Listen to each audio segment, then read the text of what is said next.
Fantastic. This sector's doing so well at coming together without me having to be really bossy, which is marvellous. Welcome. This is session 2 for Homelessness Week 2020. I'm Lisa Kazalak, Acting CEO at Shelter WA at the moment. Michelle McKenzie, our CEO, is in quarantine in the Murray Street Mantra, so she's joining us via Zoom. So we welcome Michelle. I'm normally head of policy and sector development, and so I'll be emceeing this session because this is really a discussion about policy and how we move forward as a community through COVID and what it means for housing and homelessness. I do need to give you some housekeeping. So obviously we are face-to-face, limited capacity because of COVID, but we do have about 30 or so people who are joining us over Zoom. And it's a webinar, so you won't actually see their faces, but they'll see you, which is the most important part, and they'll hear the conversation. So we need to turn off our mobile phones, please, or put them on silent. And I'd like to let you know that if you don't know already, the bathrooms are through the foyer, women's to the left, gents to the right. If there's an emergency, we will be calmly led out of the building by the staff here at the platform. And I will take a moment just to acknowledge our sponsors for Homelessness Week 2020, the Department of Communities and Beyond Bank. I think I saw Katie here. Is that? Hi, Katie. So yes, we're going to have, the way this session will run is we're going to have a welcome to country by Gordon Cole, the chair of Homelessness Week 2020 and Shelter WA board member, and I'll ask him to come forward in a moment. We're then going to have an introductory speech by Tiffany Allen, who's the outgoing Executive Director of Housing and Homelessness at the Department of Communities. Then we're going to have a quick break and come back together again and have the panel discussion. So the panel discussion, we have 7 panellists this morning. The panel discussion will cover what's happened during COVID, what we're going to do next and how we can do it together. And I'll introduce all those panellists in due course. I'll also introduce to you our facilitator today, David Gilchrist from UWA, and I'll do that shortly. And then we're going to have some Q&A. And I get to be the Q&A roving mic master, which means I'll give you some instructions on how to do that when we get to that point because of the COVID restrictions. So Gordon, if I could ask you to come forward and give us a welcome to country, please.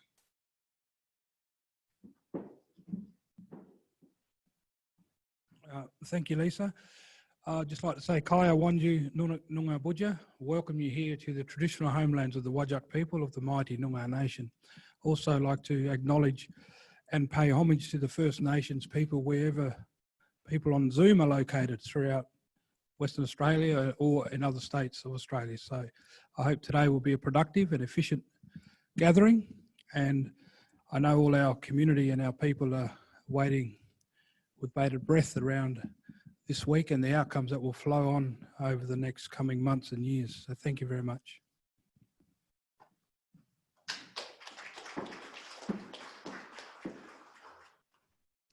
Great, thank you, Gordon. So let's get right into the first presentation. I'll invite Tiffany Allen to come and join me up on the stage in a moment. So I think most of you here would actually have had a really positive experience with Tiffany in her time at the Department of Communities and formerly the Housing Authority. I've known Tiff for over 5 years when I started in property here at the Real Estate Institute, and now 2 years here at Shelter WA, and she really is very passionate about people having a home. So she was the right lady for the job during COVID. Tiff's role during COVID was there were multiple roles, I think, Tiffany, weren't there? So her substantive position at the department has been as Executive Director of Housing and Homelessness. Unfortunately, we're losing Tiff from the sector on the 21st of August. Tiff's taking on a very exciting new career position, still within housing and property at the Building Construction Training Industry Fund as CEO after the 21st. So we're sad, but happy for you. Tiffany has over 20 years experience both in federal and state government. And as I said, she's really passionate about having a home, bringing policy and construction together, which is an unusual mix, which is why she's been so delightful to work with. Tiffany is going to talk to us about the Homelessness Taskforce that she was co-chairing with Gordon Cole, board member at Shelter WA and this week's chairman for the Homelessness Week. She's also going to talk a bit about the scenario planning that's happened through the department and sort of cover off some of the objectives and findings, which will help to sort of inform the conversation we're going to have afterwards with our facilitated panel discussion. So if I could invite you, Tiffany, to come forward and give us opening comments, please.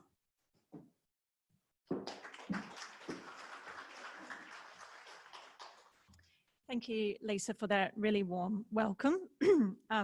It was quite exhausting actually listening to all of that because it has been quite a journey. I'd also like to acknowledge this beautiful land in which we meet today and pay my respects to elders past and present, and really acknowledge the strength and capacity of Aboriginal people. I've particularly seen that in Gordon Cole as my co-chair on the task force, and I couldn't have asked for a better co-chair to have alongside me. So thank you very much, Gordon. What a whirlwind.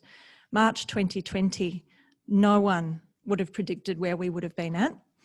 I was in Bali at Christmas, hearing some news thinking this is all going to blow over, it's an issue in Asia, not really thinking about what impact this possibly could have on my life, my family's life, and that of the community of Australia, and particularly the community I care most about in WA. So what a journey it's been for all of us. I think we've either lost jobs, had to reduce our hours, or in some instances like mine, doing 3 jobs, trying to keep up with what has been such an unknown world. We're not ready for such a pandemic, and that's been really, really evident. That means we've been building aeroplanes as we're flying them. No agency has a plan for something like this. No sector has a plan for something like this. So we're all running at 1,000,000 miles an hour. And I guess the benefit for us was that we saw what was happening around the world before it came to WA. And I think that heightened our senses as to, gosh, this could happen to us here in WA. And what would we do about that?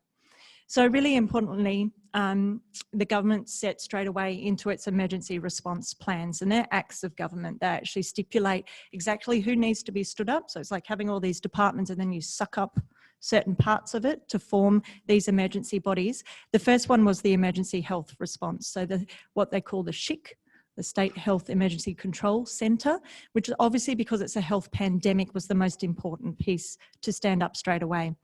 As that was stood up, the government then stood up the Welfare Emergency Committee, which is the SHIC. So yes, they're confusing, and if you've had a few drinks on a Friday, they're really hard to say. So the SHIC and the SWIC were the 2 parts of government that really stood up as incident control centres. That meant that the Police Commissioner, Health and the Department of Communities DG had special powers that enabled them to go outside of what would be their normal business as usual approach and the core business of what their agencies do. So that meant our DG was doing 2 jobs. We then had to, as we moved through COVID, had to set up recovery spaces as well. So then the Director General had 3 jobs in actually standing up, what does recovery mean? Through that process, she was reporting not to the 5 ministers that we currently report to, but 12 ministers on actually what recovery means. So you can imagine what all the busy bees are doing underneath all of that, while the DG is trying to contemplate bringing up to what the government needs to be able to respond. So because we'd moved into this different space and because our Director General had such a mammoth task to achieve, and we were looking after people that we've never looked after before, that's people returning from travel, from cruise liners, refugees, backpackers. These are all people that we've never had to support in the way that department operates, yet still managing a very vulnerable cohort of people that are in a world of very big safety concerns. What does it mean for them? They're losing their jobs. They've got so much uncertainty. How do they look after their loved ones? So a really big job. So that's why 9 task forces were then stood up, which were cross-sectorial, so the community sector, government departments, to be able to start really planning and thinking about how do we respond to all of these vulnerable cohorts was really, really critical. So those 9 vulnerable task forces that were set up were for seniors, for youth, for children in care, For remote communities, and as you know, we had to move a lot of people back to country, and then there were biosecurity zones set up around a lot of our remote communities. So that was all done with ourselves and the Department of Premier and Cabinet. Aboriginal people, those with a disability, mental health, drug and alcohol. So they were part of our task forces, even though mental health is a separate agency to us. We were very much joined at the hip with mental health because it came across all of our portfolios. Family and domestic violence, and then of course homelessness. So I had the extreme honour of actually being appointed as the co-chair with Gordon of the Homelessness Taskforce. So that's what I'm going to talk to you about today, a little bit about the work that we are doing, where we're going now. So we've never seen anything like this before, and we actually didn't have any of the policy responses for a pandemic, particularly in homelessness. So working incredibly hard, health started to pave the way, and Deb Clements is here. She's played a pivotal role, thank you Deb, in actually helping us understand, because this is a health response, what does it mean for welfare? Because this is a health response, what are the actions that we need to take? And then what are the scenarios we need to understand? And they actually have run some live scenarios in congregate living settings that help really inform some policies. And if you jump on the Health website, there's a ton of information, frequently asked questions, that'll help inform you as to what the right health response is around particularly homelessness. There's still work to do. Did we get it all right? No. Are we still building and flying the aeroplane at the same time?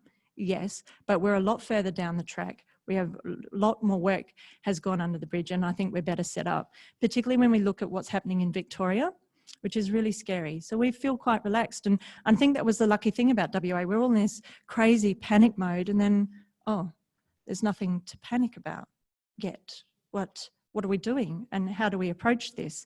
So still a lot of work to be done. We couldn't take our foot off the pedal.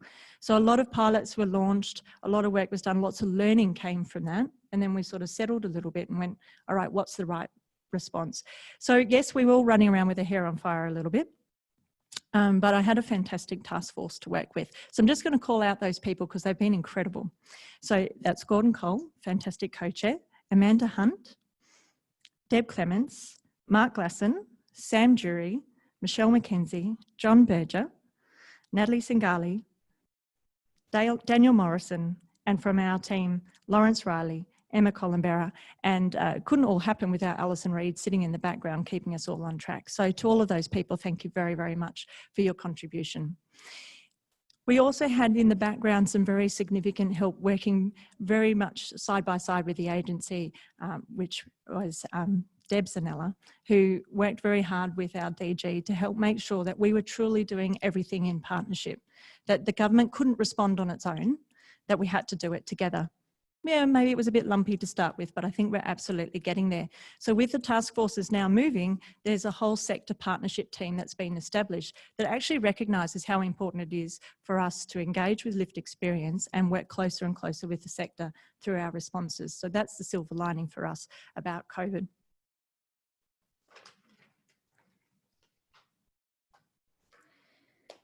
So, Health has done a fantastic job working through what the health response is. The task force then needed to turn its attention to what the welfare response is. What's the action that we're going to take, or what scenarios are we looking at? So we first initially looked at all the health scenarios, such as a second wave like Victoria's had, and we thought, nope, we're not going to focus on that because there's lots of agencies doing that. What we're going to focus on is the economic impact that it's having on people in the community, particularly those that are now going to be struggling to stay in their home, whether that's a rental or a mortgage. So we started scenario planning. What's it going to look like when job seekers wound back? What's it going to look like when JobKeeper goes? What's it going to look like when the moratorium for residential tenancies changes? And how are we going to respond to that? What is the emerging cohort? We know the vulnerable community that we already have now, but what's that emerging community that's coming through, and how are we best to respond? So we're very, very grateful to Anglicare Mark Glasson for letting us have Kate Cheney, who in the background's been working numerous hours trying to support us with those scenario plans and understanding what's someone's actual journey. So we journey mapped what that would be like for someone. If you're in a mortgage, that's a very different journey than if you're in a rental. And then if you're on Job Seeker, whether you've been on it before or not, that's a different journey than if you're on Job Keeper. So we're starting to map all of that out. We also had the real benefit of Boston's consulting group doing some pro bono work for us to actually unpack the economics of that. What are those trigger points? What do we need to keep our eye out for? Because we didn't want to have to rebuild another aeroplane while we're flying it. We wanted to be really ready for what this is going to look like. But then the question came, what models of service did we need to change to better suit this community that we're now seeing? Because a lot of our work is done right at the crisis end. Some people, when they fall, they just need a little bit of help. So what's that medium service going to look like? And does our sector have the capacity and capability to address that? Can we keep people in a home? If we could, what would that look like? How would government need to intervene to enable that to happen? So that's a lot of the thinking that we're doing. We've held lots of workshops and there's another workshop tomorrow. So we're really excited. So we're not yet ready to launch what that looks like, but I can tell you there's been a lot of work in the background to really understand what that can be and where we can really talk to government about how to invest to ensure that happens. Now, in the middle of all that, the federal government made changes. So we've just had to go and tweak a little bit, but that's great. And if they can stretch this out longer and longer, the better off we all be, as long as it's really clear about those eligibility and that we're capturing everyone, that no one's falling through the gap. And that's really critical. That's what the task force has got their eye on. So keeping people safe in their home, keeping people safe in their community, and overseeing all of these, because I did lead up all of the sector partnerships, all of the task forces, they're all entwined. So the Family and Domestic Violence Task Force very much leads into ours. The Youth Task Force and Youth Homelessness falls into ours. So they're not seen as silos. We do go across each other, and that's really important that that continues. We've been also very fortunate that Lottery West has stood behind a lot of our community sector, and that the government made available $159 million to support the sector through this period. So there was funding in the previous financial year and there's funding now in this financial year. So absolutely, if you're not aware of the Lottery West funding opportunities, please jump on their website. There are new rounds open all the time.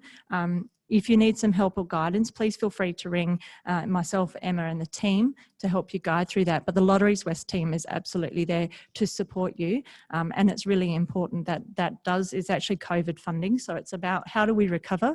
How do we ensure crisis is managed so we can support the sector? And I know there's been a lot of really successful applications already, which we're really excited about. So well done to everybody that has. But we really thank Lotteries West, and we're working very closely with them to ensure that we're not, no one's falling through the gaps, because there's been a lot of other funding come through from Woodside and other resource sectors, and sometimes we don't know who's funding what, and then if nobody's funding it, then it just falls. So we really do have our eye on making sure that the funding is going to where the greatest need is. So all of this work couldn't have been done without the strong partnerships that we have within the task force, but those that have supported the task force. Couldn't have been done without the amazing team sitting behind us at Department of Communities. So I want to thank the team very much for all of your support. But I'd also like to particularly thank Gordon Cole for being my co-chair. Gordon, we had the most powerful task force meeting last week, 2 weeks ago. Where Gordon's voice was so strong and powerful. And I think a lot of us in the task force had an aha moment. Now I get it. Because it's not just about our sectors and how they support. It's about our elders in the community and the really hard, tiring work that they do in supporting their families that don't get funded. They're a nurse one day. They're a lawyer the next day. They're a psychologist the next day. And through this time I've overwhelmed with the amount of work to do with the community. And it's without Gordon's voice, that would not have raised the level that it needed to be. So thank you, Gordon, for everything and your contribution. He's also been an amazing mentor of me when I've had wobbly knees and the pressure gets too much. He's been there on the end of the phone to back me up. There's nothing greater to have a co-chair like that. So yes, I'm finishing up at Department of Communities, but housing and homelessness is deep in my heart. One of the reasons I've taken up this new role is because I've been so passionate about housing, but I know housing doesn't happen without good health, good education and good employment. You need a house to have all of those things. And I've been in housing a long time. I'm not a doctor, so I decided training and employment was a really good way to enhance that, so more people can have that opportunity to have a home. So thank you for having me here today. Thank you, Shelter WA, for being an amazing partner, and Lisa for all of your support. And I look forward to answering any of your questions that you might have. Thank you.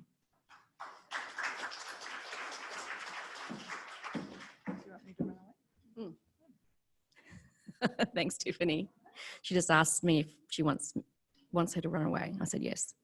So we've now had some opening comments. I'd like you to take a moment to grab a refreshment if you haven't already had one before you arrived. We're going to take a few moments to get organised, think about what Tiffany said to us. We're going to then hear from David Gilchrist, our facilitator, and our panellist. And then we're going to have a really great open conversation that's, as Gordon asked this morning, that we start yarning about these issues. And we've got quite a bit of time to do that, and then we can all wrap up, have some lunch and enjoy the rest of our afternoon. So I'll give you a few moments and we'll get back together shortly. Thanks. David Gilchrist is here with us from UWA. David has a career spanning over 30 years. He's a professor, and he's held a number of senior roles in the not-for-profit sector, commercial and public sectors. And most recently, he's actually holding the role of Assistant Auditor General in Western Australia, which is actually a really important part of our public service in evaluating programs and initiatives. Prior to that, David's taught accounting, not my favourite subject during my MBA, finance definitely, but at a school that I had always hoped to do economics at, which was a London School of Economics, but that time has passed. And also Portsmouth University in the UK. David's now at UWA, and he's also held positions at Curtin University and Edith Cowan University in Australia. So David, could you please come forward and start us off with some opening comments and setting the scene for our discussion today? Thank you.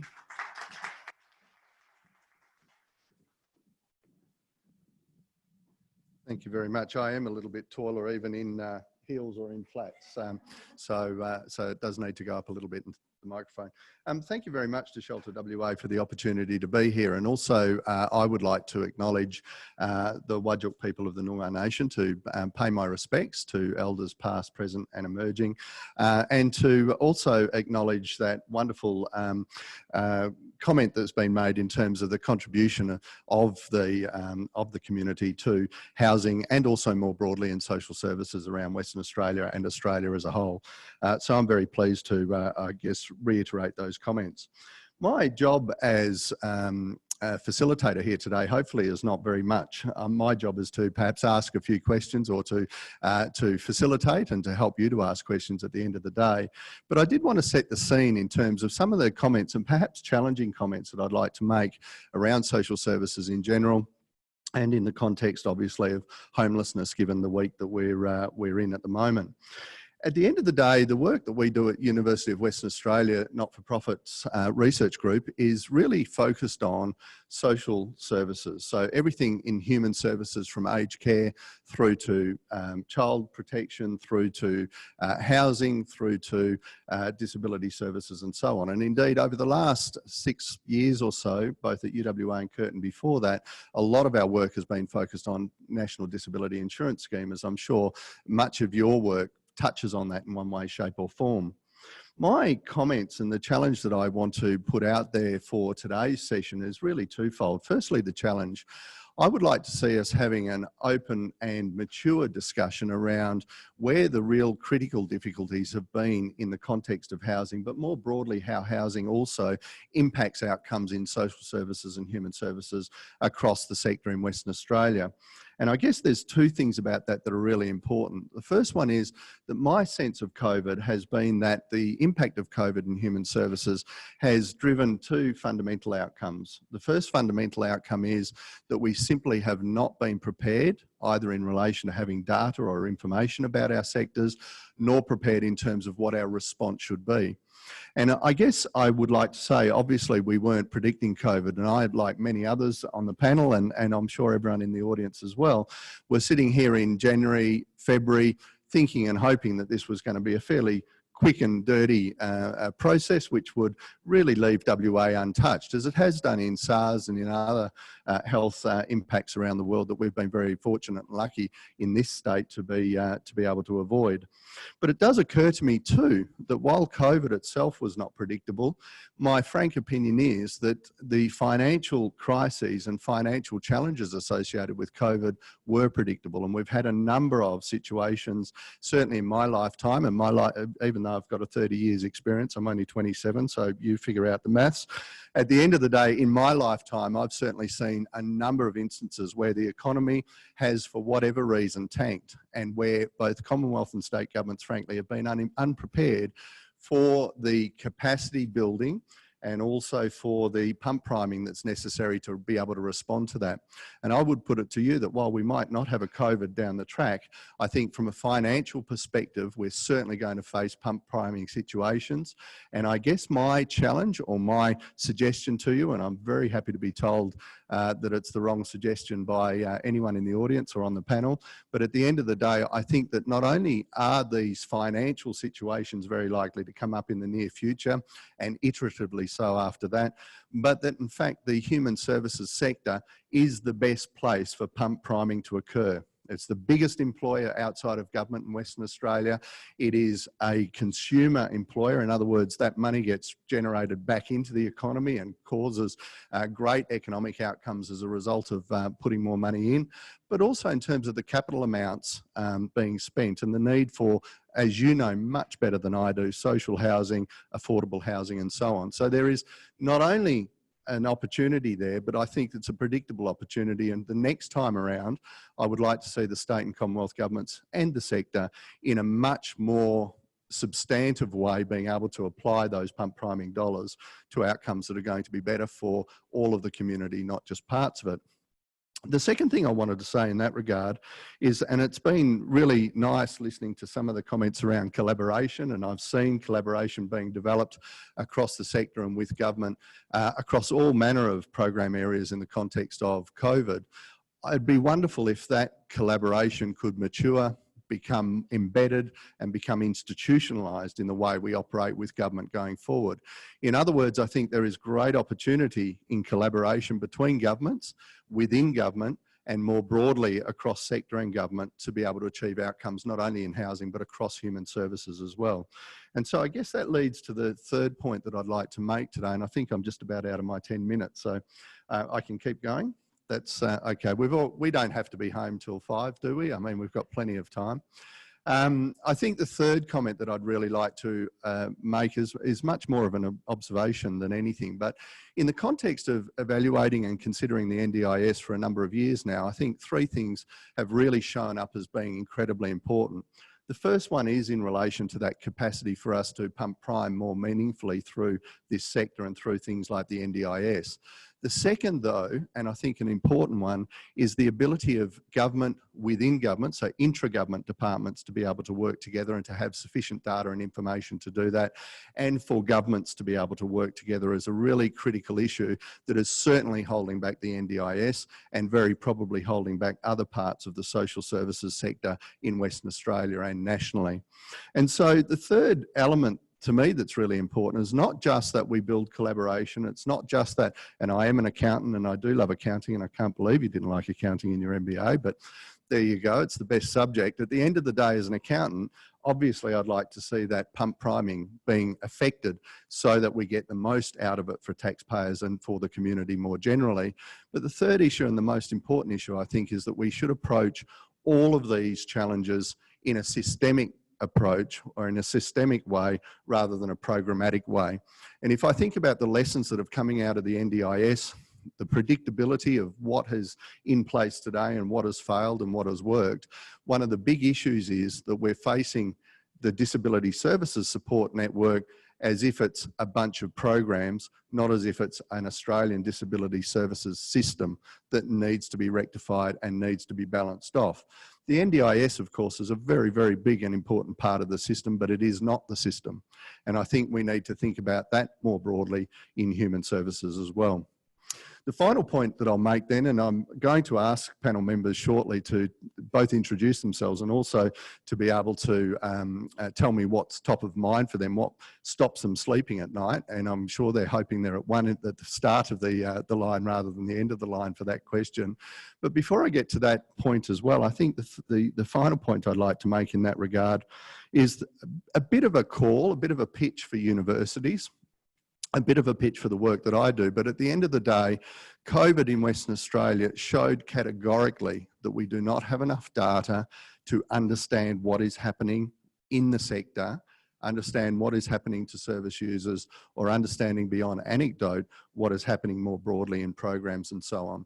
Now, I know people here might want to challenge that, and people here will certainly have a strong anecdotal appreciation of what's happening. But I guess for my part, one of the things we need to do is really get quality data to be able to understand what's going on and to be able to take the anecdotal and experiential data that you have to convert that into policy frameworks that make sense going forward. So I'd like to leave it there. I think you're going to introduce the panelists before, and I'll go and sit in my Michael Parkinson's chair and look forward to the second part of the session. Thank you.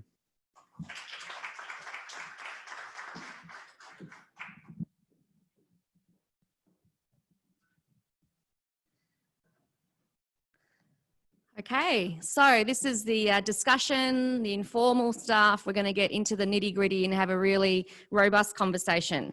I'd like to now introduce our panelists, and we actually have a big panel, but that's representative of the fact that we have a lot of people who need to help us solve and end homelessness in WA.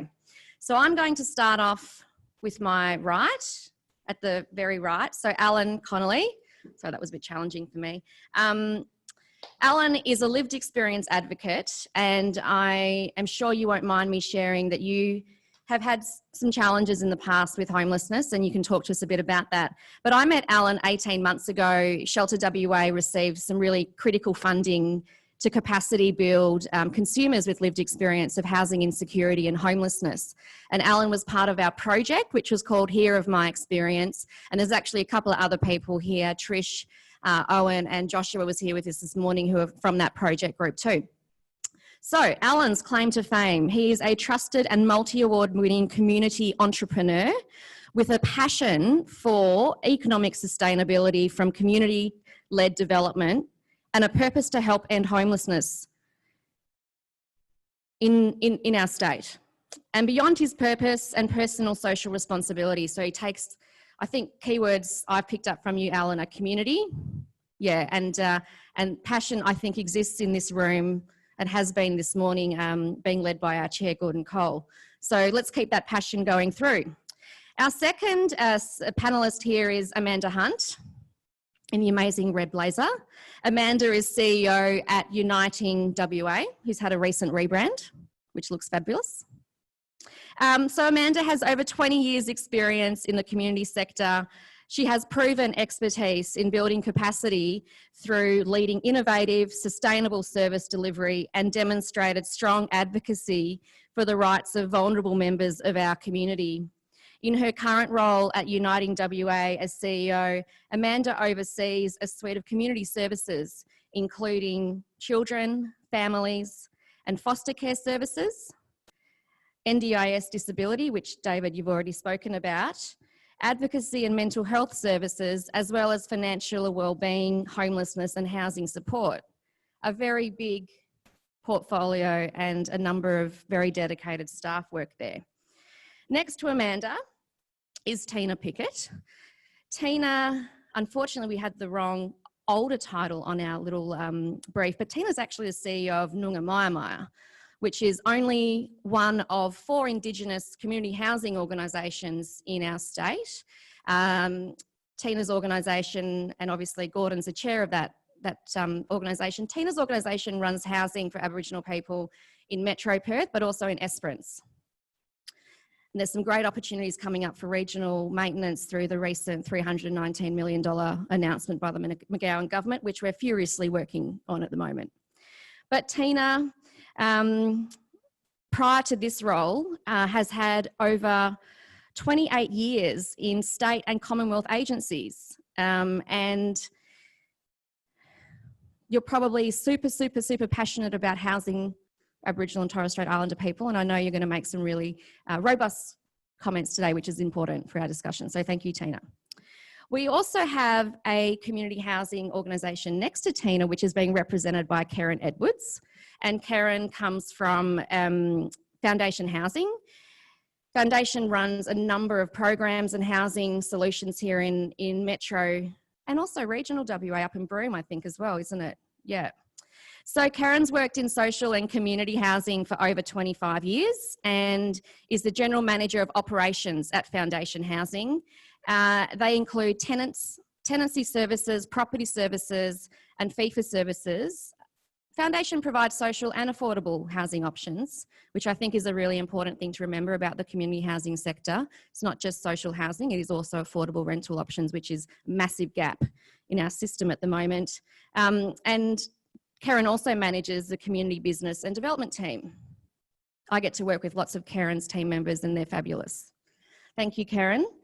To my next right along the way is Sadie Davidson, and Sadie has a really important role at the Real Estate Institute of WA, and we've known each other for a long time now, Sadie, and Sadie actually stepped into my role after I moved across here to the not-for-profit sector. So Sadie is the Advocacy and Policy Manager at REWA, and she originally started her career as a journalist. As a lot of people in WA in mining and resources. And she entered the property industry in a corporate comms role at the Property Council a few years ago. Sadie's really passionate about the real estate industry and their role in providing homes for people. And I think the other important thing to mention is that she demonstrates a vast skill set from her journalistic background right through to advocacy here at REWA. So thank you for joining us today from an industry perspective, because we must not forget that industry has a role as well. And finally, well, we've all met Tiffany, so I'm just going to skip over Tiffany. You can talk to her later. But finally, Trish Blake. So I've also known Trish for a long time. When I was at REWA a few years ago, I described Trish before as, I didn't use superstar, but I used something else. Trish's role is phenomenal in consumer protection. So Trish's area, and she reports to Penny Lipscomb still, and Laney's the current commissioner. The role of the commissioner and consumer protection is really important because it balances the power between tenants and landlords in our residential tenancy system. And so private tenancies are a big part of the housing continuum. So the work that Trish does, and you've been doing it for a really long time, we'll just call it over 10 years.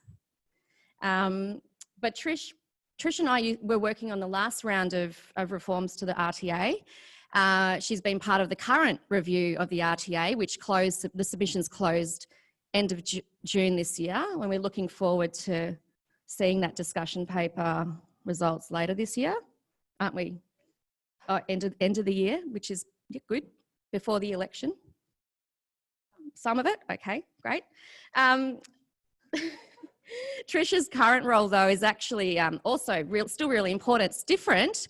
As part of COVID, obviously, National Cabinet introduced the moratorium on residential and commercial tenancy evictions. And the response here by the McGowan government was to input, and through Parliament, a new legislative bill called the Covert Response Act for short. And that bill has a number of protections in there for tenants, and it focuses on, evictions not happening at the moment for various reasons and only under very specific certain circumstances, as well as no rent increases and a few other aspects. There have been some challenges with that, and I'm sure Karen will talk a little bit about that with the inclusion of boarding and lodging residencies in the Act, which has never happened before, but is actually part of this new reform process. So we're excited about bringing the rights and responsibilities of boarding and lodging residents and providers into the Act. But your current really important part of what you do is actually managing the whole mandatory conciliation process, which is a new element to dealing with what would you call them? Tenancy disputes? Yeah, so it's a dispute management system. And so Trish's job is to work across that really critical service that's now been put in. And I'm sure you'll be able to talk to us a bit about how that service is being accessed at the moment. So that's our crew for the next hour. I've asked them to prepare a few minutes to talk about their roles in the system so far and what's been happening. David is our facilitator and he's going to walk us through that process, and then we'll move on to Q&A in about 30 minutes or so. So take some notes, think about what we want to ask them, and also the Zoom attendees, I will be seeking comments, well, questions, not comments, from you all during Q&A.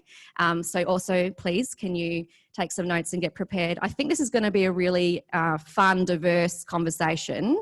And let's be bold and brave and start yarning together, as Gordon would say. Thank you, David. Thank you very much.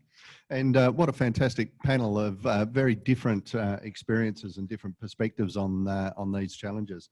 I'm going to ask, as has already been foreshadowed, for each panel member to spend 5 minutes introducing their organisation, and also I'd like to ask them what keeps them awake at night. I know there's a lot of problems, a lot of issues, but what are the real substantive issues from their organisation's perspective that makes them really concerned and if you like, wake up in the sweats, other than, if you're like me, with kids and others that drive me to distraction as well. I'm going to start at the other end of the panel, if I can, with yourself, Trish, and ask you to make those comments. Thank you. That's good? Okay. Thank you everybody for having me along today. As I often say when I come and do talks, for a government department such as Consumer Protection to be invited along and to have an opportunity to share our thinking and then to hear directly from you makes my job so much easier. So thank you, Lisa and Shelter. My role during COVID around homelessness issues has really been around shaping the Covert Response Act that Lisa alluded to. So in some ways during COVID, or back in that distant past of March, which seems years ago, but was only a few months ago, the thinking was a little bit easier because it was really that public health response that we really needed to keep people in their homes. So National Cabinet talked about a moratorium on evictions for non-payment of rent. But here in WA, we thought it was much more than just non-payment of rent as an issue, that we actually needed people to be able to stay home because that's what we were asking people to do in order to slow the spread or to stop the spread. So we needed to make sure that those that perhaps had less choice over their housing had some kind of legislative backing and legislative support to do that. So our moratorium on evictions was not the furthest, but one of the furthest in terms of jurisdictions. So we prohibited evictions in almost all instances.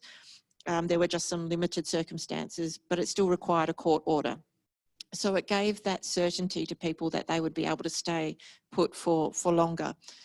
We also prohibited rent increases, and the thinking behind that was that we knew that people were going to be losing their jobs or being stood down onto JobKeeper, so now is not the time for prices to go up. But we also didn't want people to be what we call constructively evicted from their property, because you could put the prices up so much that you're not terminating the tenancy, but you're forcing that person into making a choice that they had to leave. So we wanted to stop that from happening as well. And then, as Lisa said, the government recognised that there would be a lot of disputes occurring between landlords and tenants around non-payment of rent particularly, but around some other issues. So what they implemented was this mandatory conciliation service. So almost all disputes have to come through our mandatory conciliation service before it can proceed onto court. And I'll talk to you in a minute about some of the lessons that we've had out of that. But where we are at now, we have the emergency period for that legislation is ending on the 29th of September. So the thing that keeps me awake at night at the moment is how do we get that balance right post 29 September? Because we have some choices, or the government has some choices to make. They can just do nothing, which means that emergency period ends and everything reverts back to legislation as it was pre-COVID. And we can trust the market to take care of itself. And there's some appetite in some parts of industry for that. And there's some parts of the sector that I think might welcome that as well. Our other option is to extend the emergency period, but that would mean the broad sweeping moratorium on evictions that we've had, which was really that public health response, would be continuing for another period of time. And I guess the question is, do we have that public health response necessitated anymore? Do we need it to be as broad as that? Do we have those justifications? And what might that mean to the market if we did do that? So then we have to come up with some other options as well. So we're just talking now about, is there a third option?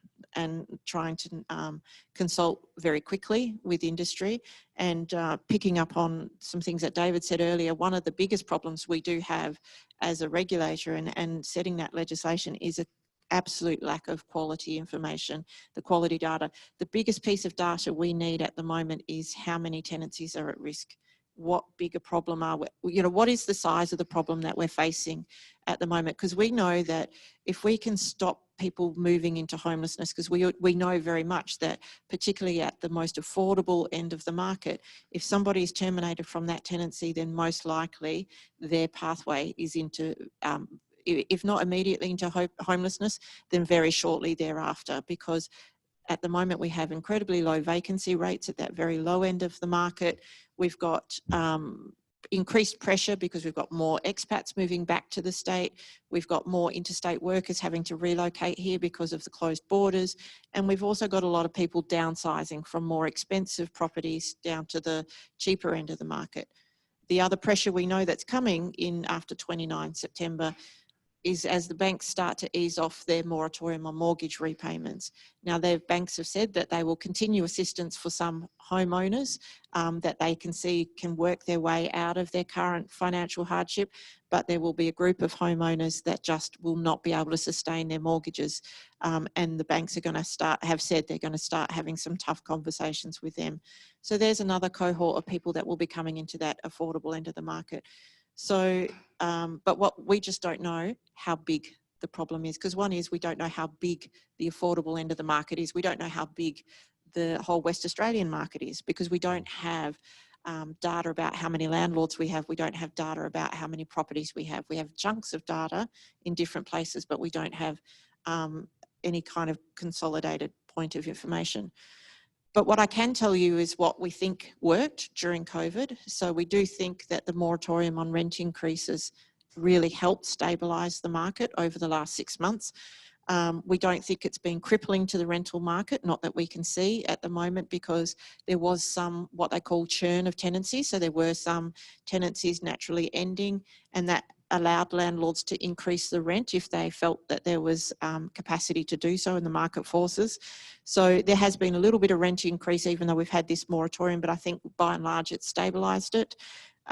We know that the mandatory conciliation has been really successful, and that's something we've liked, because what that has helped, we think, do is sustain tenancies, because what we're doing is we're dealing with problems during a tenancy as opposed to court, which deals with problems at the conclusion. So in an adversarial environment, the tenancy's ending and the parties aren't really talking to each other anymore. What we've been able to do is bring parties together, landlords and tenants, get them to have a better understanding of each other, because that's the one thing that I've been really surprised at coming out of a lot of the conciliations, is the mediators saying, wow, you know, tenants really had no idea what was happening for landlords, and likewise landlords really had no idea how tough some of the tenants were doing it. And so once they have that newfound understanding, they actually take a step back from their really hardened view of, no, I want my money now, and no, I can't pay it now, to actually finding a better middle ground. So landlords, and I think some of the community housing agencies are telling us that their debt recovery or their rent recovery is far higher and far more successful than if they go to court, because when someone goes to court and the tenancy's ended, it's human nature. You're going to be more focused as a tenant on trying to pay for your new accommodation. So paying for the tenancy that you've been evicted from is much further down on the rankings. But for us, I think it's just, there's a lot of money being saved because people are not having to move as frequently. So those are some of the lessons that we've taken out of this COVID period, but we still have to make some hard and tough decisions in a very short period of time as to what's going to happen post 29 September. Thank you, Trish. Tiffany, can you add to what you've already spoken about? Thank you. I'll just jump straight to, because I've sort of spoken about the agency and particularly the homelessness strategy. We're really excited. We're accelerating it. I probably didn't emphasise that enough, that we're moving as quickly as we can of the strategy that came out in December last year and all the fantastic programs that are coming out from underneath that. And you would have seen some recent announcements with Housing First Initiative, the Common Ground and the No Wrong Door, and also the action plans that fall. So we're really excited to be accelerating it. So I'll just jump to what keeps me up at night. Something I haven't really shared with the team, but some do know. 17 years ago, I was in a DV situation and ended up homeless with a 6-month-old and a 3-year-old. So I was very fortunate to have very good supports around me, and I wasn't homeless for all too long, but I've never had anything take my breath away like it was in that situation. So what keeps me up at night is how quickly can we respond? And it's not about how fast the funding can come out, but how smart the funding can come out. And that we're not moving fast enough. So that's what keeps me up, is there's so much to do and we're not moving fast enough. How can I make it go faster? But how can I make it go smarter? Thank you.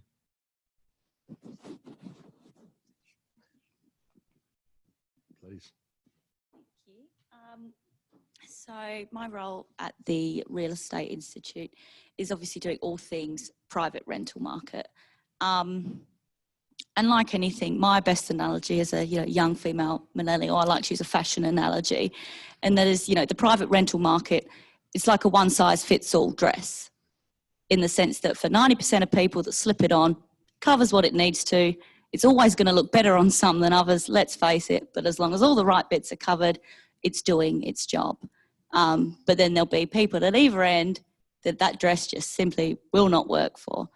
And and those are the people that need assistance. And, when we run the figures, those people on the seriously low incomes, like your job seeker, without, let's take COVID out of the equation, or let's deal with that, once COVID is all over.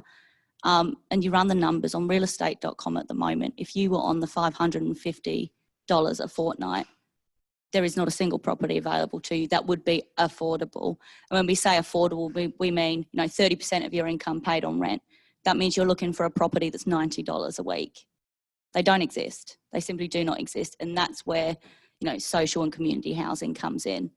I was talking to a lovely young lady here today, and when she heard, oh, you're from REWA, it was, oh, you're the enemy.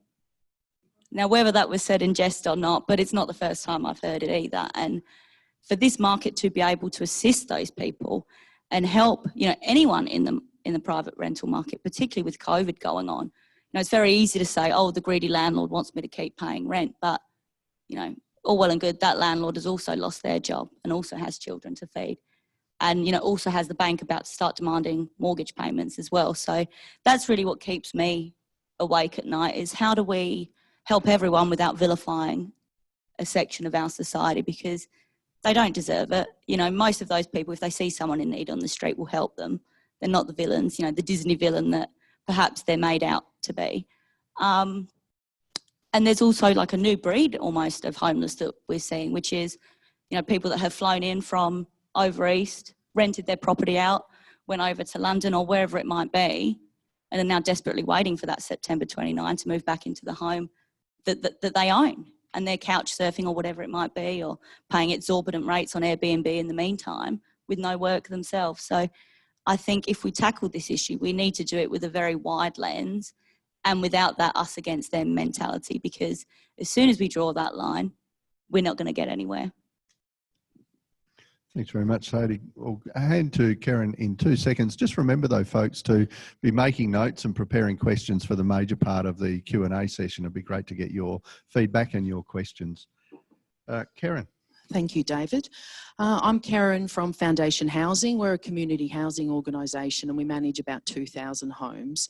400 of our portfolio, 400 rooms are in lodging houses.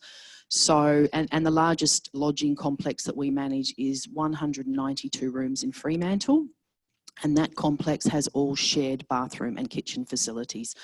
So that is what kept me awake at night. We did extensive planning around different management options and scenarios. But ultimately, that was the unthinkable, that we would have an outbreak of COVID at the lodge, as we're all witnessing in Victoria. So that kept all of us awake at night. What I learnt during the period is how capable this sector is. We had to navigate this whole new environment on our own, and there was very little support at an operational level in the early days. So we had to lean on each other and shelter and figure things out. And I think it really showed how far ahead the sector was with their COVID planning when eventually the plans did start to come out a couple of months after this all started. I also learned how resilient our residents and staff are. So whilst most of us were working from home, the lodging teams were turning up every day to those lodging complexes to keep residents safe. And the residents themselves had to navigate a lot of changes and a lot of anxiety as well, and a lot of the new rules that we put in place to try and keep them safe. I also learnt how amazing and important the local communities are. One of our real concerns was how we would source meals for people in those communal living environments if people were having to isolate. And we actually managed to source over 4,000 meals from local volunteers who turned up and set up food trucks in the car parks. People like Michael's here from St Pat's and United Way were funded to provide doorstep dinners. It was amazing. And we also, in Fremantle, had the residents, they took over the commercial kitchen, lots of the volunteers, and provided meals themselves with food that was delivered and donated by Oz Harvest. And they delivered those meals to our other vulnerable tenants in the community. And that was amazing to see. So looking forward for the community housing sector, what are some of the key issues? Trish has talked about the legislation that's in place until at least the end of September. And we expect that we will be operating under a different legislative framework moving forward. It's really good to see the sector being consulted now about those changes, because that legislation was introduced without any notice, without any consultation with us. And we all then had to deal with that very quickly without any notice. Really some significant issues like the moratorium on evictions. One of the positives, though, that Trish talked about is the mandatory conciliation service, which from our perspective has been fantastic.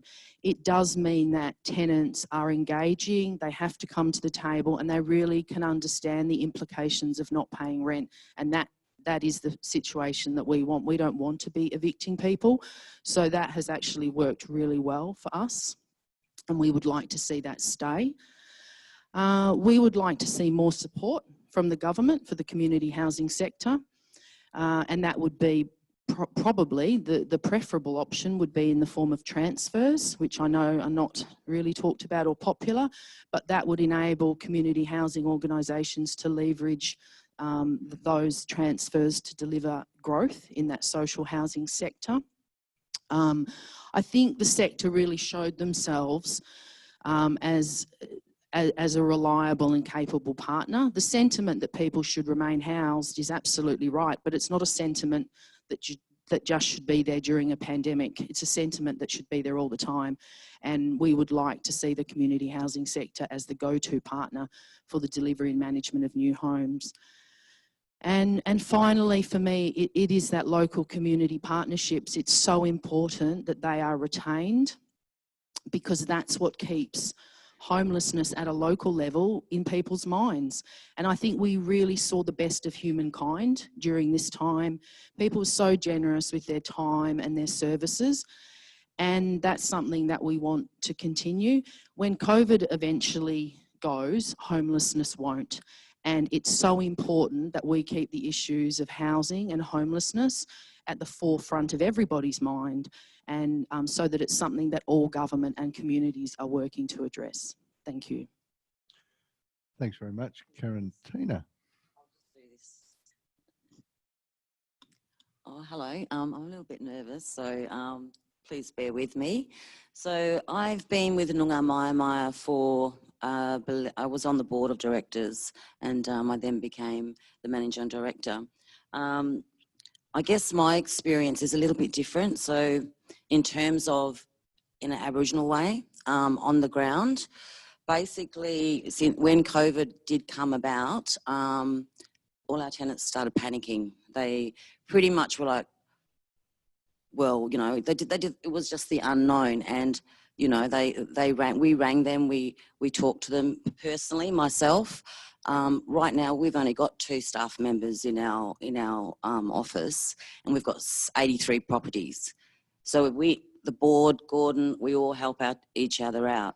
So I was pretty exhausted, and yeah, Gordon was pushing me to go to all these other things. So I was like, okay, Gordon. But it was really good. And the things that were occurring were overcrowding. So what would happen is the families would be, you know, travelling to Perth, and they'd get stuck, then it becomes overcrowding, then the neighbours start complaining, then we're getting pumped with, you know, complaints and police involved, and it was just, and it's still continuing. And this is something that I don't think will ever go away. And just, you know, the elders, we were worried about them because they became isolated and they didn't have any laptops, or so we got all those things for them, donations, food. We did the very best that we could. And I think without also the community housing providers and all the support that we got, I probably wouldn't have been able to get through most of the, you know, the issues. But I guess what we need, you know, we need more properties for our people. We've got about 400 people on the waiting list for one reason or another. They want to come to Noongar Maya. They want to support us. And we need properties to house our Noongar people. And I think with that, we've also been, our elders have said, you know, you are our Noongar housing provider. And we cherish that because that's coming from our elders. And I think that's what we just want the community and the government to see, that we're here and we just want to work together to extend our capacity and become bigger, you know, to the point where we've got Aboriginal contractors, which we do. We have got Aboriginal plumbers, electricians, and they go out to the homes. But I think what keeps me really restless at night is when I get calls, Gordon gets calls, all the board get calls off our family, and they're homeless, you know, and we take them in and then we become overcrowded. So the struggle is real, and I hope one day that Noongar Maya will be, you know, managing 300 properties. So that's it. Thanks, Tina. Amanda.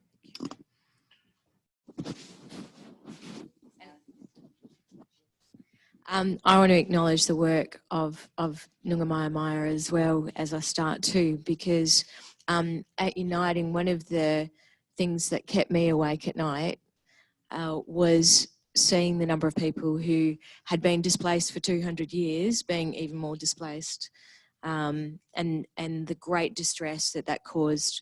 You know, we were waging a war that was invisible. And I guess I want to acknowledge everybody in this room for really leaning in and doing the best that we can to be together and to work together to solve the problem. As you said, the problem is ongoing. I think, you know, it's not, I had this little extraordinary moment, and I've spoken to a few people who had this too over COVID, where we went, we've got a strategy to end homelessness. Let's just make that happen now. Stuff 10 years, let's do it in 10 days. And we had this moment, or maybe I did, or maybe it was this insanity, where I thought, you know what, we're actually going to do this. And so I think when you come crashing down and realise that, no, there are still people, and in fact it's worse, people who are extremely displaced. I think the thing that was the most difficult for me was, as we were you know, bunkering down and being, you know, strategizing and working really hard, our frontline workers were also out there supporting people who were extremely, as you said, really distressed, really anxious, hungry, you know, who had been forgotten. And so that was the fury that kind of fueled me and made it very difficult for me to sleep. What keeps me awake at night now is wondering, okay, we're all here because we care, you know, and we're kind of preaching to the converted. So who's not here? You know, who can make a difference and who has answers?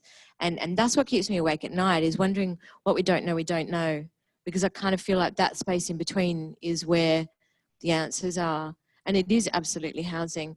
You know, we've got, and thanks to Lottery West for coming to the party really quickly, we've got an opportunity to provide some transitional accommodation. But the reality is, you know, we need houses at the other end. You know, I had a conversation with a politician who said, you know, how many people can you get off the streets? And I said, well, you provide the housing, you know, give us the housing and we can get pretty much everybody. So look, we've got this great strategy. Let's make it happen. You know, we're all committed to that. We've committed to that and we agree that it's going to work. And we know that no wrong door is going to work. I think the thing for us is, and also is really engaging the people who have had the experience, who know what the answers are as well. And people in community, as you said, who really do care. You know, there are people in the community who want to know, what can we do to help? And I think we've got to give them something tangible, as well as helping people change that worldview. And we know, and we all know, that the next phase is not the health crisis, it's the economic and welfare crisis. That's the scenario planning that's been done. We know that there's going to be people who are at risk of homelessness who absolutely never in their lives imagined that they'd be entering the welfare system, who wouldn't even know. You know, this is the thing, people don't care about Uniting, they don't know who Uniting is. Where are they going to go for help? So I think this is the thing, and it's like you, Al, and your story is really powerful in that regard, is people who actually really need to reach out to their neighbours and reach out to people in community who care. And I think that's the next part of our strategy as well. So over to you, Al. Well done, Amanda. Alan. Nothing like a bit of insanity there too to get our minds focused. I probably come at the homelessness from a completely different angle to the sector. And the reason being is that I was a successful entrepreneur and we were living the dream, the top of the cul-de-sac, 2 children, and everything that I moved to Australia for was happening. And that's why a lot of migrants want to move to Australia, is to live the dream, to have a better lifestyle.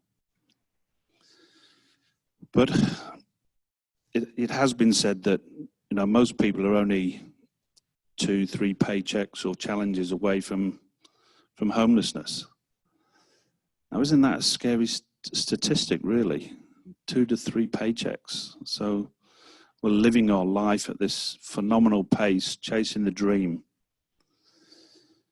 And for me, you know, when I had my challenges and I was still trying to maintain a lifestyle at that fast pace, and a lifestyle in the area or my community that I felt comfortable with. And not knowing that there were some wonderful services available, I and my pride and my grief ended up not realizing that I could have utilized those services a lot sooner. So I was very fortunate to be introduced to Shelter and to the WA Ending Homelessness Alliance in a roundabout way after I was starting to get back on my feet. And that was no mean challenge. You know, I spent 5 years in crisis housing, having to work with the system that was actually not helping me move forward. I actually had to tread water for 5 years, trying to raise 2 daughters as well. But what happened whilst I was in crisis housing, it was in Girrawheen, so it wasn't in my community. But I became involved with an organisation called NABO, now called Next Door, but it was NABO then. And that is a social media platform that is only for your suburban surrounds. So you really start to get to hear other people's points of view that are next door, not in the next country. So they do focus on some of these issues and some of these challenges, and in particular in Girrawheen, where I didn't realise I was being so prejudiced. And Tina here today representing our First Nations people. I thought I was open-minded, but when I went to live amongst a lot of those less fortunate, I realised that I did still have some prejudices, and I had to get rid of them pretty quickly. So NABO actually made me go out into the community and to talk to people who I thought I had some challenges. They'd seen their whole families gunned down, and maybe one sibling had managed to escape some of these war-torn countries. And whilst they were in their countries, they may have been in professions that they're not recognised here. So they are really, really doing it tough in an area where we seem to have congregated all of our social housing. So what I'm trying to get at here is that it really did endear me to that community who had every desire to want to get ahead, to actually want a lift up, not a handout. And I think part of the biggest challenge we have at this moment in time is we are preaching the same stories to the same people. We're actually not getting out of the sector and into the community to tell these stories. And it's the community that will actually start to start things for change, not necessarily the government all the time. The government can only do so much. We have to get the community behind some of these social issues as well. So my passion was entrepreneurship. My passion was about making money. My passion really led to the challenges that I had once I lost my wife and I lost my home. So I now use that skill of entrepreneurship to actually get out into the community, and I'm getting back on my own feet. I live in Kingsley again. I have 2 community cafes. We meet twice a month. We have an edible gardens program, and we have a Heart Foundation endorsed walking club. The reason I've started these is that I can tell the stories about homelessness and loneliness and poverty to the community at a non-intrusive level. I'm not going begging them for money or handouts, or I'm just talking to them whilst they're doing their everyday day-to-day activities. And eventually, I'm hoping that by giving them a service at a cost that's affordable to them, and then taking that money and using it for social purposes, they don't really need to know what that money's for. I'm not going to them asking them for handouts. But we do need to sort of change our tact at a government level, in as much as social enterprises do not get the same benefits that a not-for-profit does. And the reason I haven't set up a not-for-profit is that there are 66,000 of them already, all trying to dip into the war chest that's available to them. So I want to make sure that as a social enterprise, that we do our bit, utilising the wider community and helping all of those that are in the community sector on the front line. So thank you. Thanks very much, Alan. And thank you everyone for those comments. I think there's quite a varied number of things that are keeping people awake at night, but also points of issue that I think probably have raised some opportunity for questions or comments. So we might go straight to questions. If people could put their hand up if they have a question. And while you're thinking on that, I might posit a question. I think one of the things that came through to me or kept recurring to me as people were speaking was a comment that you touched on, Alan, about how do we actually bring the broader community along with this. So I talk a lot in the sector. I talk a lot to my academic colleagues who also talk in the sector, but I think it's really an interesting point to talk about developing a national discourse beyond the sector. And I'm wondering if anyone would like to step in with any comments around that. And I'm sure you've got some too, Alan, but we might start with someone else and come back to you if that's all right. This is all going to be in the final exam too, folks, so you need to be on the money here.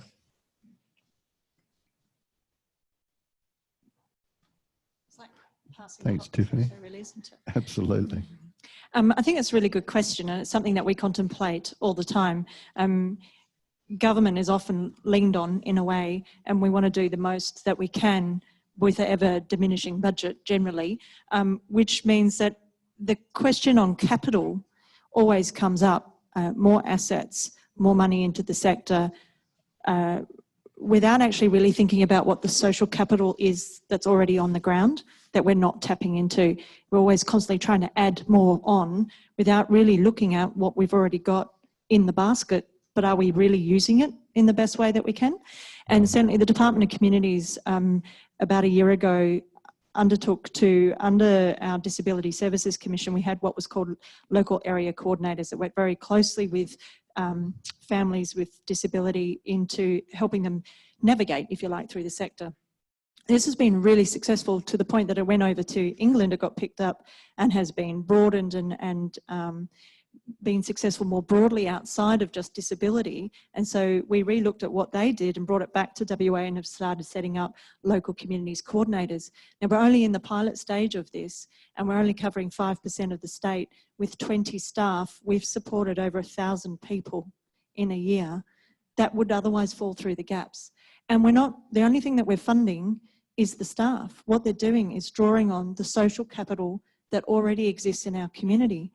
Now, when I was talking to the head of this pilot program, I was stunned to hear that of all of the people that have been referred to in the program, which is either health nurses, psychiatrists, principals, those sorts of people have been, that only 10% actually came from Department of Communities, only 10% was what government could see.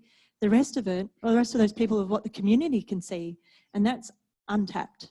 And it's really exciting that we could really start to connect people to the community, the social capital that already exists. But that takes more time and it takes more people and it takes the energy and effort to do those connections and spend and build relationships with people rather than just pointing to buildings or money. I think that's where it's coming from. So we've got a lot more work to do, but I'm really excited by that initiative and how do we continue to build social capital. And I think in this time of recovery that we've got in the next 2 years, this is going to be fundamental to WA, and that the communities know each other better than anybody else. And it's about how do we help and leverage that and invest in that already exists on the ground. Fantastic. Did anyone else want to comment on that before? Yeah, of course. Amanda. Thank you. And look, 100% back that, because talking about untapped potential, this is the stuff that's happening already in community, and those community connector roles, you know, we all know how difficult it is ourselves to navigate the system. what's it going to be like? You know, it's going to be even worse for people as well. And that is a really extraordinary opportunity that we have as well. And particularly because it's a model that already exists. You know, we don't have to do a whole lot else, and we can put people in shopping centres. You know, we can have those navigators throughout the whole system. But it's important that we reach in everywhere as well. So what an amazing, you know, opportunity to reach into, you know, that untapped potential. That's where we can get in between services and outside of service land. Alan, did you have anything to add to all of that? A lot of people have been saying that, you know, getting back to normal post-COVID. And I'm hoping that there's enough of us. I belong to an organisation called the New Economy Network Australia. They had an event on Friday, an all-day webinar. Now, normally we're trying to reach into the community to find those amongst us who are willing to look at the new ways of doing things. And on that particular occasion, because of running this event, people are actually reaching in, and they don't want things to return to normal. So I think the world's hard drive has had a defragment, and you know, and Mother Nature has had time to breathe, and we've all been aware of that. So, you know, what is the new economy? What is the new normal? And whom in the room is willing to start looking for the new normal instead of just settling back into our old ways? And I think that all makes a lot of sense, Alan. If I can use the chair's prerogative, I might say perhaps the word economy is actually the redundant part of that as well. Perhaps we need to be a bit more thoughtful about how we phrase this. But I'm not allowed to make statements. I'm just asking questions. We have got one question though. Thank you, David. I've got a question here from Paul Hayward, who's joined us on Zoom. So thank you, Paul. Paul's raised an issue we haven't yet touched on, which is about local governments and their role in the system that we all operate in. And I'll just read Paul's question. So local governments are keen and willing to support systemic approaches to dealing with homelessness. What are some of the key ways that the panellists feel local governments can assist or collaborate? And are there any gaps in particular that need to be addressed? So this is a good one for the whole 7 of you. David? It's a great question. Who'd like to go first? Who's got the answer, please? Sadie.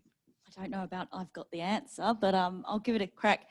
I think one of the issues that people face, you know, with local governments is that there is such a variety of views across local governments about, you know, what should be done, if anything at all.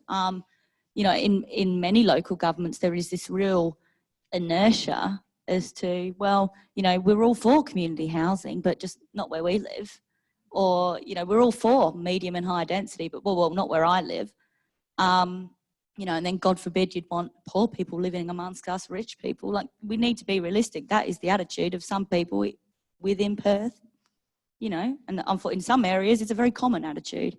Yeah. And when local councils, which is politics, and politics comes into play, when your job's on the line and you have to appease those people that vote for you, all of a sudden, you know, the people in need are not your concern because they're not the people voting for you.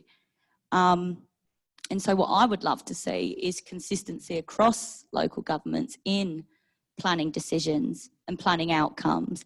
And, you know, let's get a good guideline as to, you know, what is appropriate density, what is appropriate percentages of, you know, community and affordable housing within greater private developments, you know, where should they be located? And quite frankly, I'm sorry, but if it's an ideal site, close to transport links, close to networks, well, if it just so happens to be in the yuppie suburbs, so be it. But, you know, that's probably a very popular opinion maybe in this room, but in others, it most likely wouldn't be. But that's what I would like to see. Thanks, Sadie. Please. I agree with a lot of what Sadie said there. I think there's a real lack of consistency, but I also think it's just a lack of awareness, and it really depends on which local government area you're working in. If I think about Fremantle, for instance, Fremantle Council is actually a really critical and pivotal partner in a lot of activities that are happening around social services in Fremantle. Others that we work in really have no awareness at all about what community housing is. And so you have to spend a lot of time and resource in that raising awareness and understanding.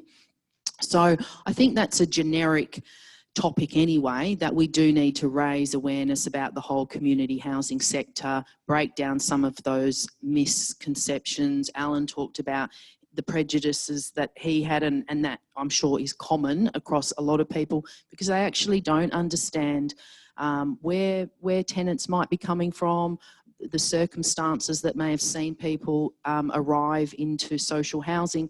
So I think that's a really important piece of work that needs to be done. And then there's all of the consistency around planning, regulations and that sort of thing, zoning, density, that needs to be looked at as well. Anyone else want to comment on that? Alan? Again, I think it's upon us all to start to look at opportunities to change the system. So I do sit on the Strategic Community Reference Group for the City of Joondalup. Normally, I would never have got involved in any local council issues. I've been asked before, would I like to be a councillor, and absolutely not. But I thought, I'm then perpetuating the problem if I'm not prepared to step up. So I do sit on that community reference group, and to be honest, the councils do try, but they're the meat in the sandwich sometimes between the consumer and the state government. And there are a number of directives that they're given from state government, and sometimes it's interpreted in the way that it always used to be done. But in particular with City of Joondalup, they are actually starting to listen. They are saying that if there's a directive from the state government, it's not necessarily the council that has to deliver that directive. It could be the community as well. So change is happening. I'm not very patient. I'm an action man. I want change to happen now. But okay, let's just keep working with it. I do get into trouble quite often because I'd rather beg for forgiveness than seek permission. But all of us can just be inching just a little bit forward in taking on some of the responsibility for our friends, our families, and those less fortunate. It's up to us all, I think. Thank you. David, I've got a comment from the audience here. We've got Georgia Lilly from City of Perth. Quite appropriate for you to join the conversation now, Georgia, please. So I'm a town planner for the City of Perth, so I'm really glad that we've got this question. And we're sort of turning a corner at the moment in the sense that the city's never incentivised affordable housing in any of its developments. So we're working towards, with the help of Department of Communities, on figuring out exactly how much incentive a developer would need in order to put a certain amount of percentage of affordable housing in their development. So the problem, it's not a problem. A great opportunity we have is that we've hit ourselves a 90,000 population target for 2030, and at the moment we've got 30,000 people in the city, so we're aiming for that 90,000 mark. But we have a problem in that no one really wants to live in an apartment. So we've got to work a lot with actually the people on the panel, and this is probably starting the question with Sadie, in the sense of first, we need developer buy-in to actually take up the developer incentives, because we can't force it upon anybody. it's not yet at that level in this state. Some other states do that, mandatory zoning, but we don't. And then the next thing is to make sure that we design the apartments for those perhaps to fill in the gap of the rental markets and that kind of thing. So my question to Sadie is do you think there is an appetite at the moment, well, not at the moment, but as we progress for this from developers? Definitely. I think if you speak to any developer, you know, their comment is only if the numbers stack up, we will do it. You know, they're running a business, give me enough incentives that I can, you know, put the numbers through the books. If it comes out with a plus instead of a minus, I'm in, you know, is the general consensus. But there's a lot of factors at play into, you know, even market demand. Demand at the moment for 1-bedroom units, there really isn't that demand in Perth like you do see, say, in Sydney or Melbourne, where, of course, land values are that much higher. Even, you know, and one of the biggest challenges with, you know, major projects in Perth at the moment, such as MetroNet and therefore your metro hubs around it, is, you know, the relatively low land values in those areas where there will be train stations, and therefore the idea and the thinking is, you know, let's build around them and create hubs with medium and high density housing. But of course, if you can buy a decent sized block of land for 300,000, why would you pay 350 for a 2-bed apartment? So again, it's all about the numbers, and I would encourage, you know, any local government, not just the City of Perth, but if you are looking to work collaboratively with the development industry, there's a lot of people out there that are willing to have those conversations and, you know, even look at brand new ways of doing it. Build to rent is, you know, I know a handful of developers that go, you know what, our fingers on the trigger, ready to go. I've got sites in mind. All we need is the legal and, you know, political framework to make build to rent happen in Perth, and we're keen to do it. But, you know, it's where are the snags and where are the hurdles, not just in the business sector, but let's look at the legal side and so many things. It's, you know, when you get into it, solar, why is there not more solar panels on apartments? It's not the fact that you can't put them up there. There's plenty of roof space. It's the legality of, well, who owns them, then who gets the rebate? And, you know, you can have that argument for 3 years and therefore you don't have solar on apartments. So there's so many niggles in our system that could be ironed out just by sitting down and having a conversation, and then having the government on side to go, right, let's iron out those creases and do it quickly. So by all means, let's have that conversation. Anyone else comment on that? No, I absolutely agree with Sadie. Got to bring the industry along for the ride, and it's about bringing the two together. And I think once the WA housing strategy is launched, you'll all be very happy, because it very much aligned to what we've been hearing for a very long time. Not that we've just got NIMBYs, not in my backyard, but now we have bananas out there, which is build absolutely nothing near anyone, anywhere. It is about us constantly having that conversation, explaining about what a true community is, what's inclusive, what's integrated, where is the amenity and where is the choice. And even though we can't sell so much 1-bedroom apartments, we've got 58% of our population is 1- and 2-person households. 81% of our stock is 3, 4 and 5-bedroom. There's a complete misalignment of the stock that we already have on the ground, and that this is really fundamental, is to break the back of it. So it is government looking at all of those levers and triggers, because it just makes sense to do so. And I think it just advocate what an inclusive and integrated community is and why it's so important. And that's every council, you just got to keep having that conversation until you're blue in the face, and they are coming around. We've got some fantastic councils out there that are writing homelessness strategies, writing housing strategies, really thinking about what social impact is. They're turning from output councils to outcome councils, and that's really exciting. And Walga are doing a lot of work in this. They've been along the whole COVID journey, and we are seeing a shift, but it takes all of us to continue that conversation.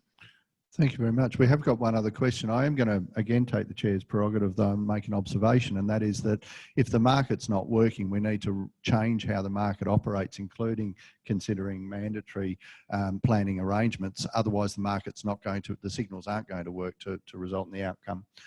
So I think that's a really important point, but I'll hand it over to the questioner. Thanks, David. So I will, there's a great question I'm just going to share with, it's directed at you, Tina, but I think the market correction is broader than just traditional markets. Let's think about corrections in terms of how Indigenous community housing organisations can actually scale up and deliver what is the culturally led, informed and an owned response to housing Aboriginal people in our community. So Tina, the question is very specific, and I'm sure one that's going to be very simple for you to answer, because we talked about this on Friday when I was in Geraldton. What do you need at Noongar Mia Mia to grow and thrive?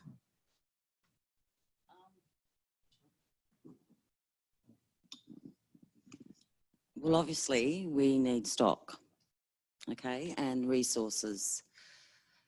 And also, so yeah, stock is one of the, without our stock, without houses, we can't, what can we do, you know?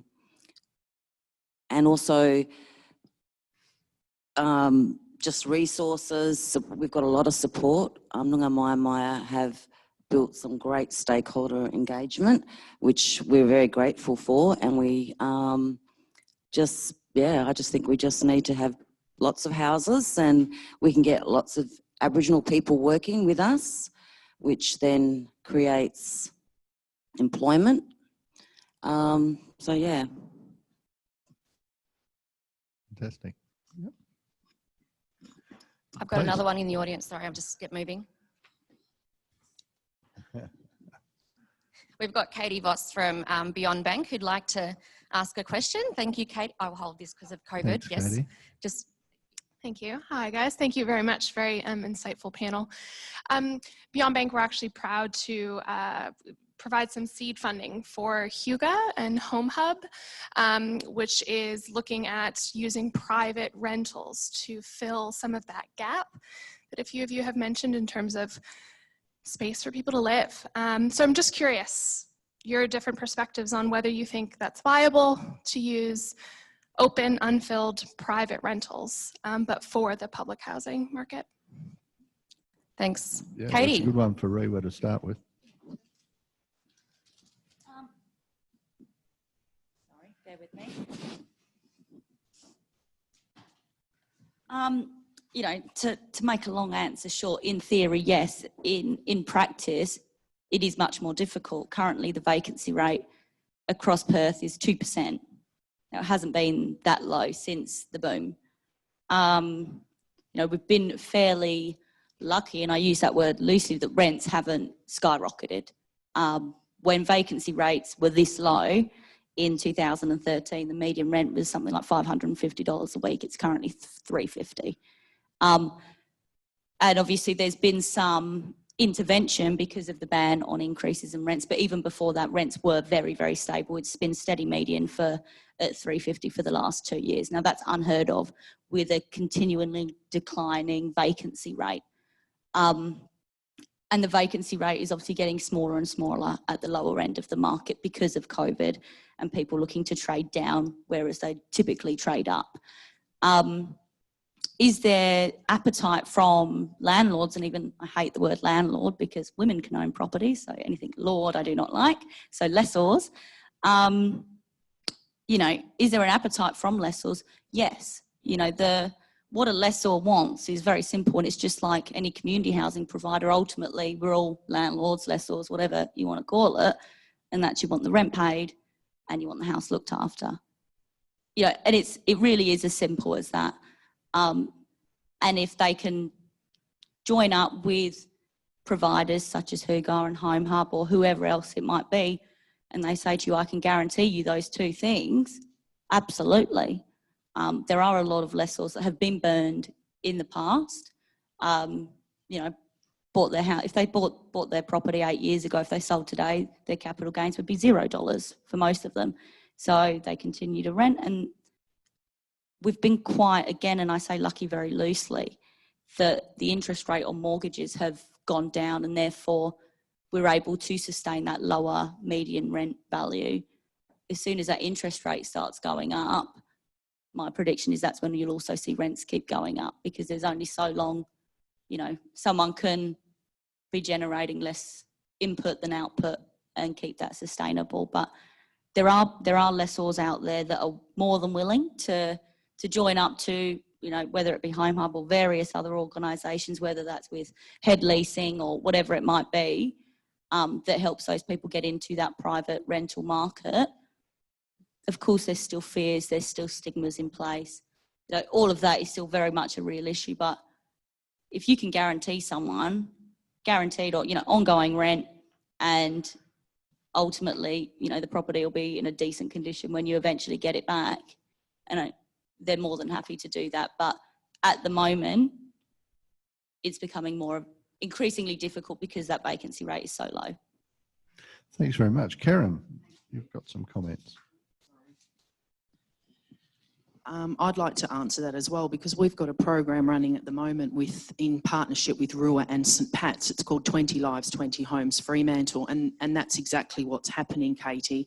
We're sourcing homes from the private rental market, and the issue though is availability of housing. It's not even the landlords, the lessors' concerns about rent guarantees or how the property will be maintained, because our program mitigates that. They have guaranteed rent and they have wraparound support from both agencies, but there's just no stock. And so even though we're hoping only to source 20 homes, which is a very small number, I think to date we've only managed to find 5. We've signed up 5 landlords, because in that Fremantle and surrounding area there is just no stock at the moment. So I think it's a great idea in theory, but it is very, very time consuming to execute in finding those properties. So I think there's probably better ways that we could do it by utilising existing vacant homes in the social housing system. Fantastic. David, Nice. I'm going to use my MC prerogative now. Absolutely. That's okay. Absolutely. So I think the other thing that we need to understand and is that the last census demonstrated, and Trish, data, a big problem, but the last census demonstrated that there's over 200,000 vacant properties in the whole of WA. Now the question is how do we identify them, who owns them, and why are they vacant? And often it's overseas investors that own them.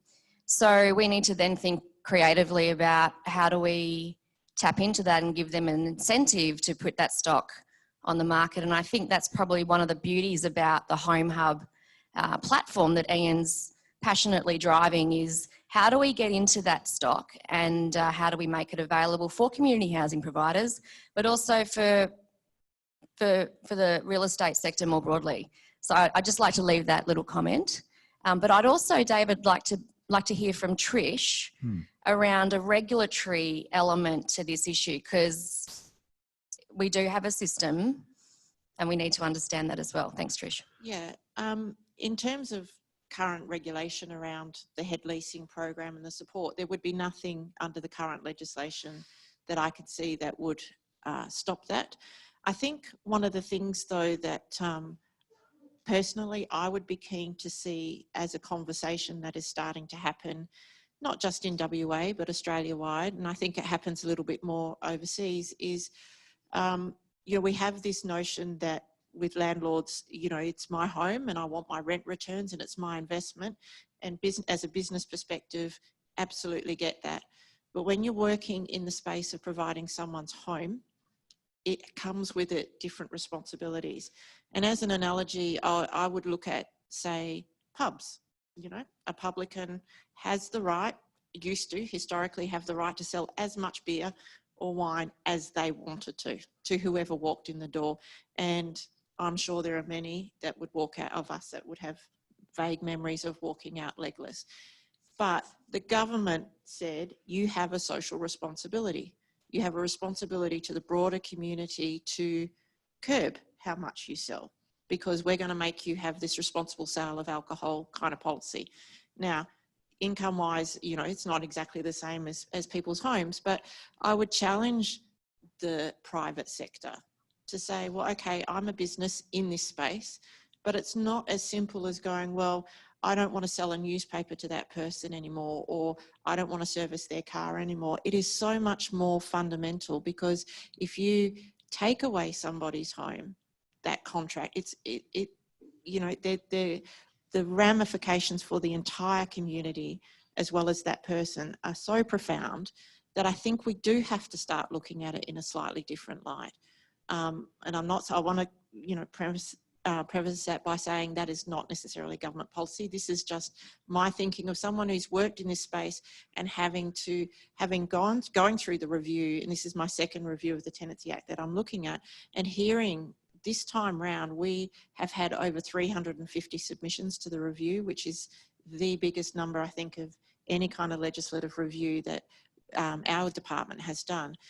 And hearing those stories, and absolutely hearing that it is not just about saying, well, okay, I could get more rent there, so I'm just going to choose not to renew this contract, because if I know that the person who's in this tenancy at the moment can't afford that rent, but I know that if I put it out to market, I can double my rent. So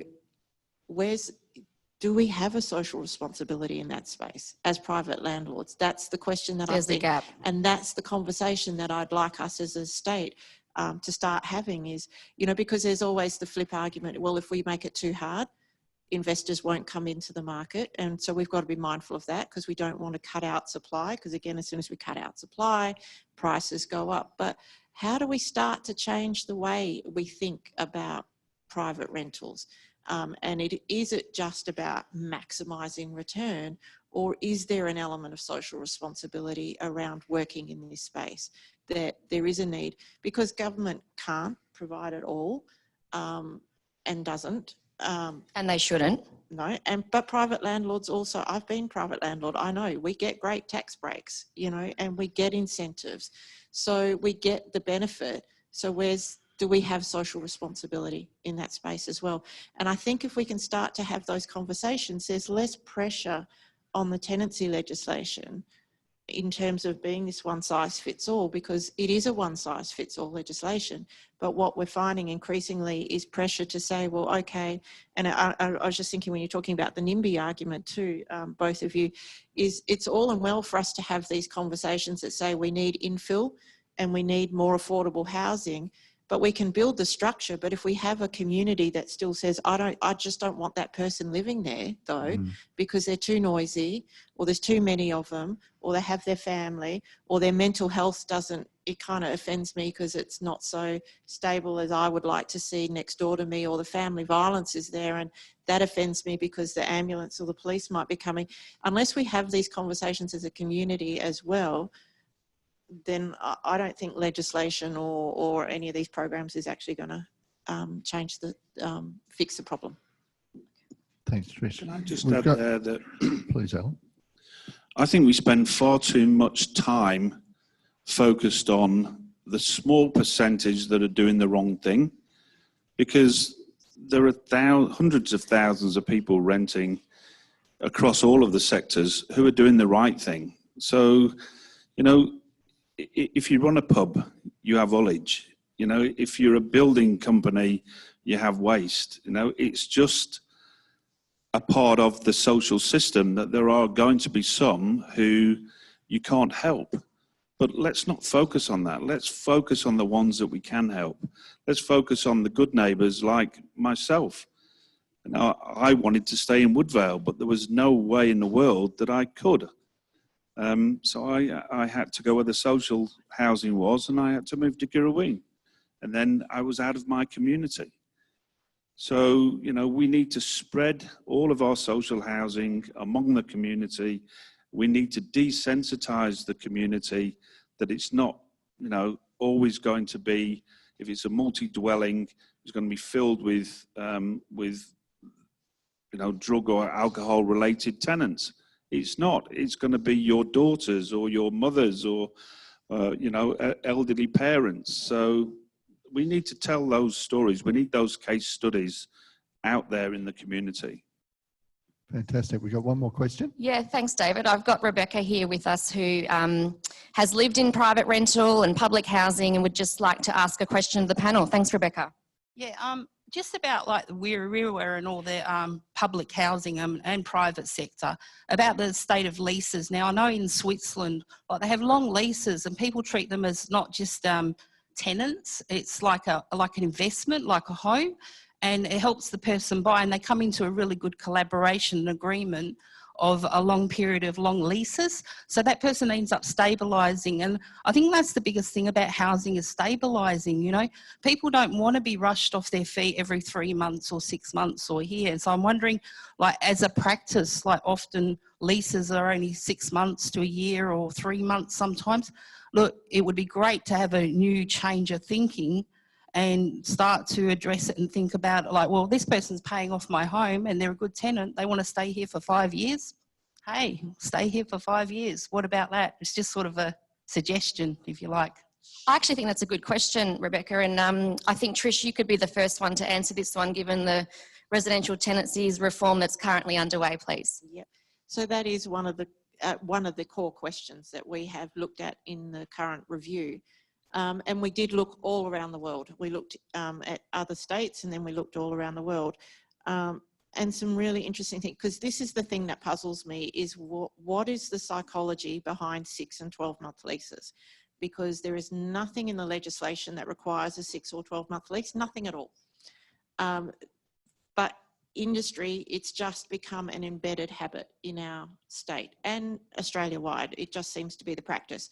And certainly as part of the review recently, we've been conducting some private landlord forums, so bringing them into the department and talking them through.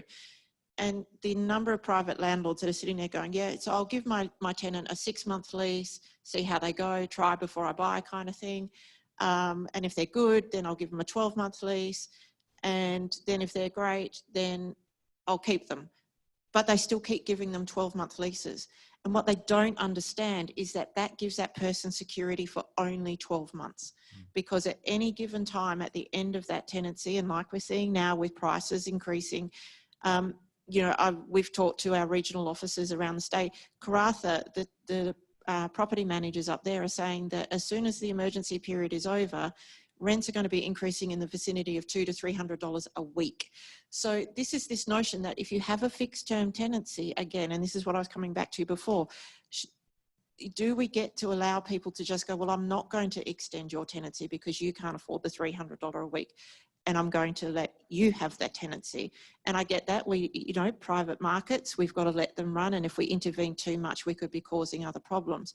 But what we've looked at, so in Scotland, for example, they don't have fixed term tenancies at all. It's all just a periodic. So as long as the tenant's paying their rent, as long as they're behaving and complying with the legislation, they get to stay there. So as long as it's a rent, you know, it's an investment property. So if you own an investment property, and you're putting it out for rent, as long as that person is doing the right thing, why would you end that tenancy? In Germany, they have a similar system, but they do only have fixed term tenancies for where the tenancy is genuinely only available for a fixed term. So it might be that I'm going to travel around Australia for a year, so I can advertise my property for a year because I know that I'm coming back. So it's transparent, everybody knows. So we've looked at that, and there's been real opposition to that kind of a shift. Because people want certainty. And it's quite interesting because tenants feel like they want that fixed term as a certainty as well. And I think it's more of a false certainty than an actual real one.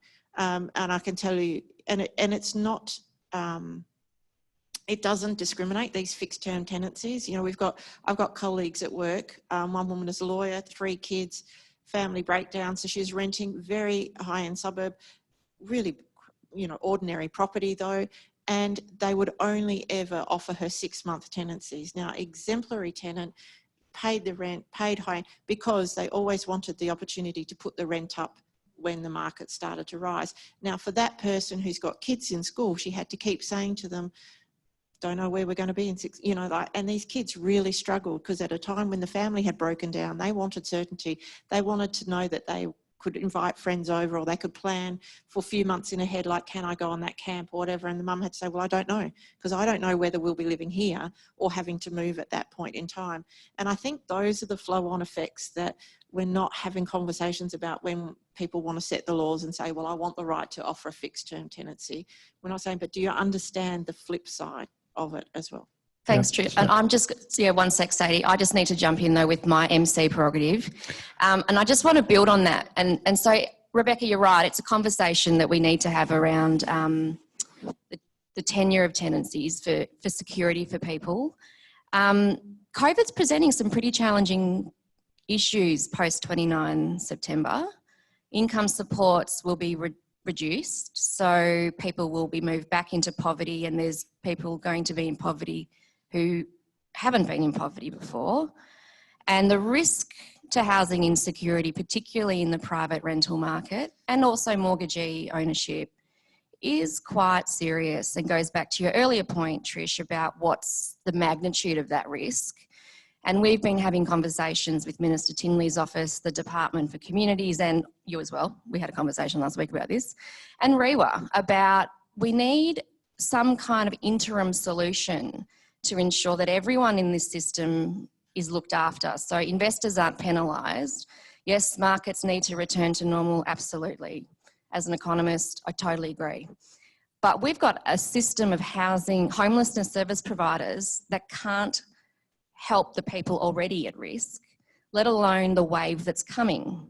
So we need to see some kind of concession or some kind of subsidy or some kind of program that can help landlords, can help tenants and residents fundamentally keep people in their home. Otherwise, the already drained system of homelessness services will be completely, how do I say this, Michael, politely?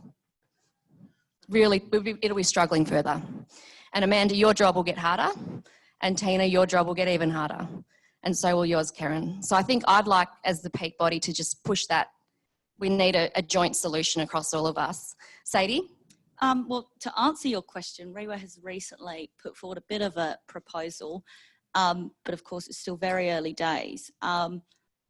Based on our early, surveying of the private market, we went out to our agencies and said, look, come September 29, how many terminations are we looking at here? Let's get a general idea. And in actual fact, because of the various safeguards that have been in place, those numbers are far lower than I even imagined it to be. It's roughly about 1% to 2%, depending on the area, size of the rent roll, etc. So I was quite pleasantly surprised at that.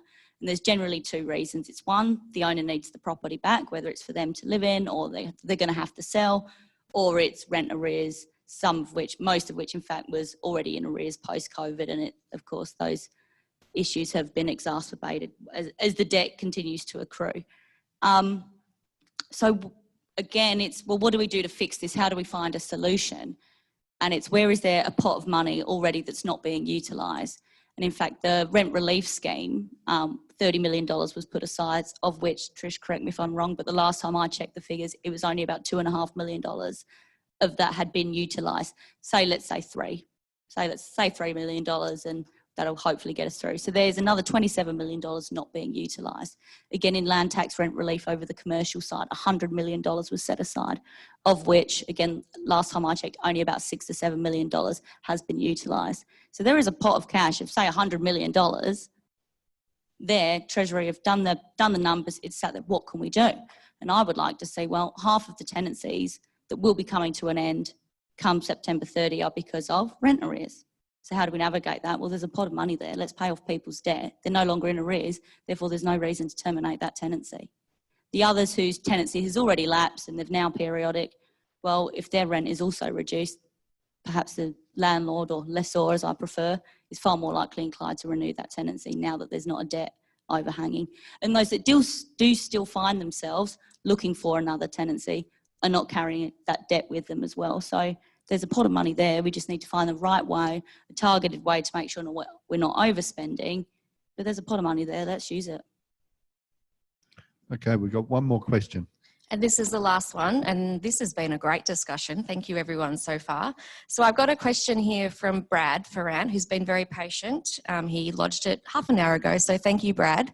And this is, I think, a nice way to wrap up our discussion this morning. Brad's question is, how can the sector play its role to ensure that the new normal is constructed in such a way as to be able to solve the wicked problems and ongoing disadvantage that were created by the pre-COVID thinking and systems? That's the first part. That's a big one. So just keep that in your mind. But the second part, which I want to use this focus, and Al, this is really directed at you to start.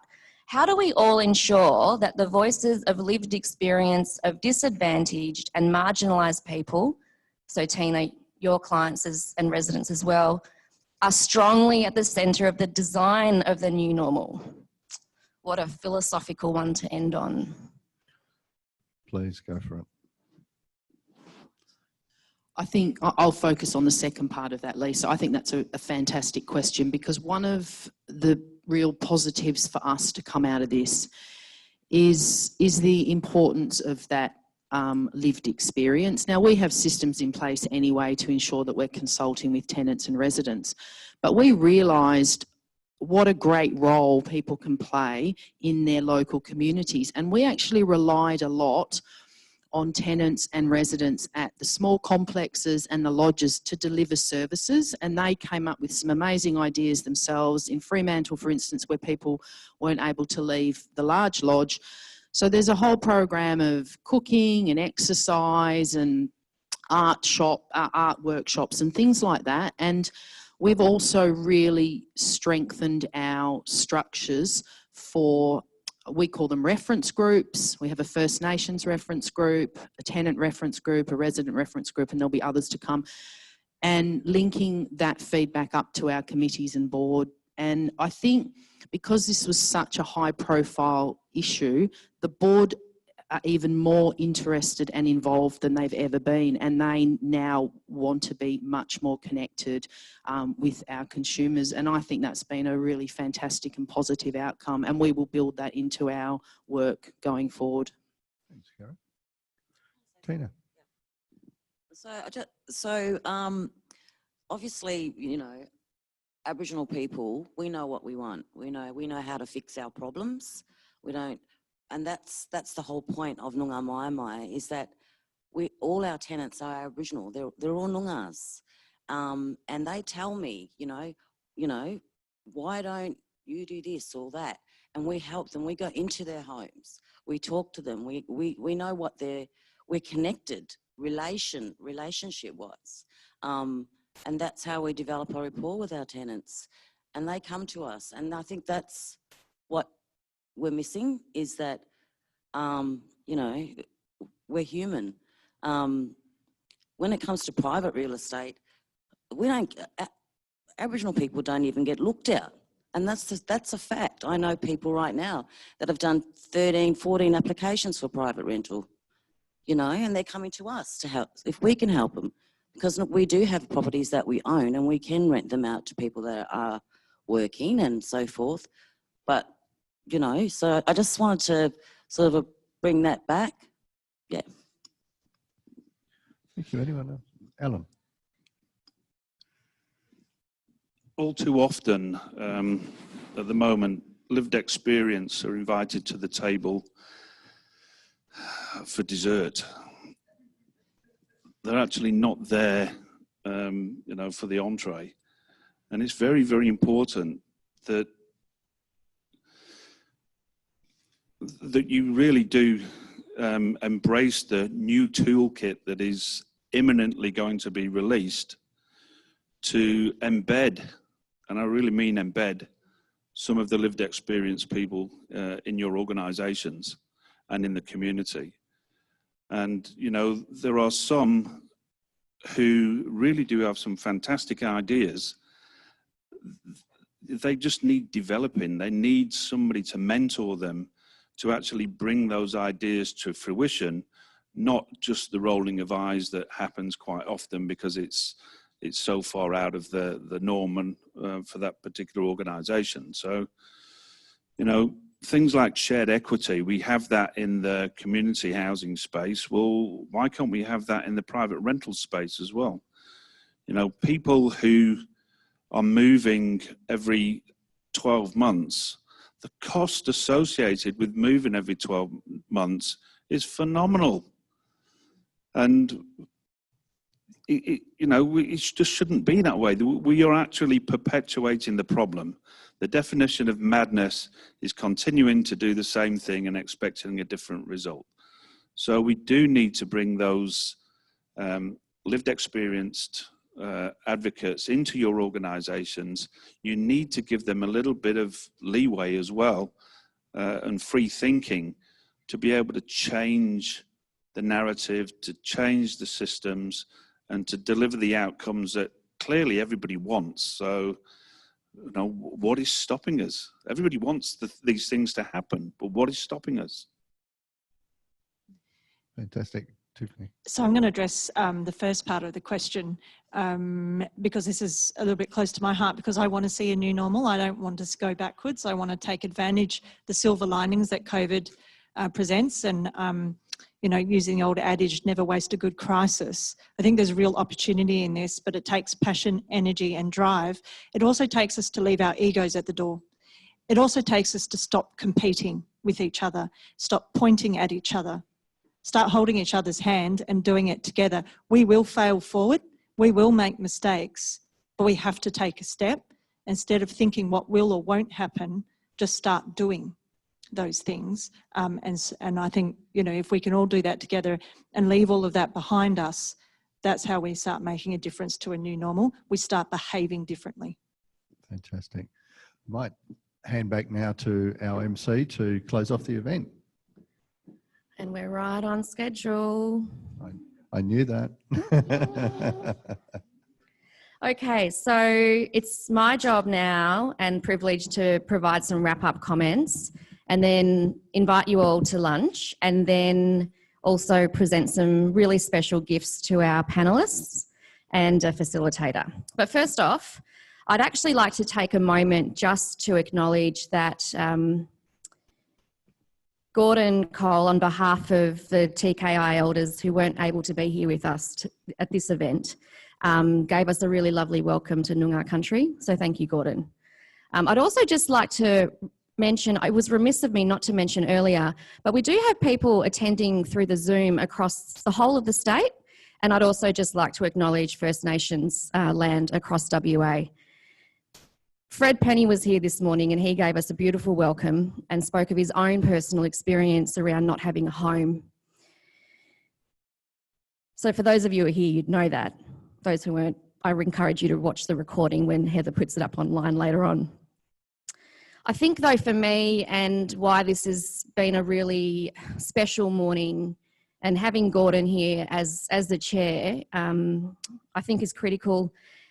He's challenging us, and he asked us this morning at the launch to create a paradigm shift, which is echoed, David, by your 3 challenges, which I scribbled down. And I think challenge is great, and Tiffany, using a crisis is fantastic. And this morning I talked about being an eternal optimist and how COVID presents this opportunity to really address our systems.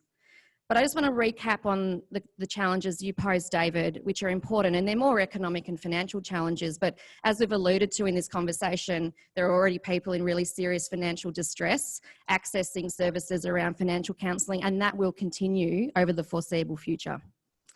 But we need to be better at using this remarkable community services sector to address economic recovery from a social angle.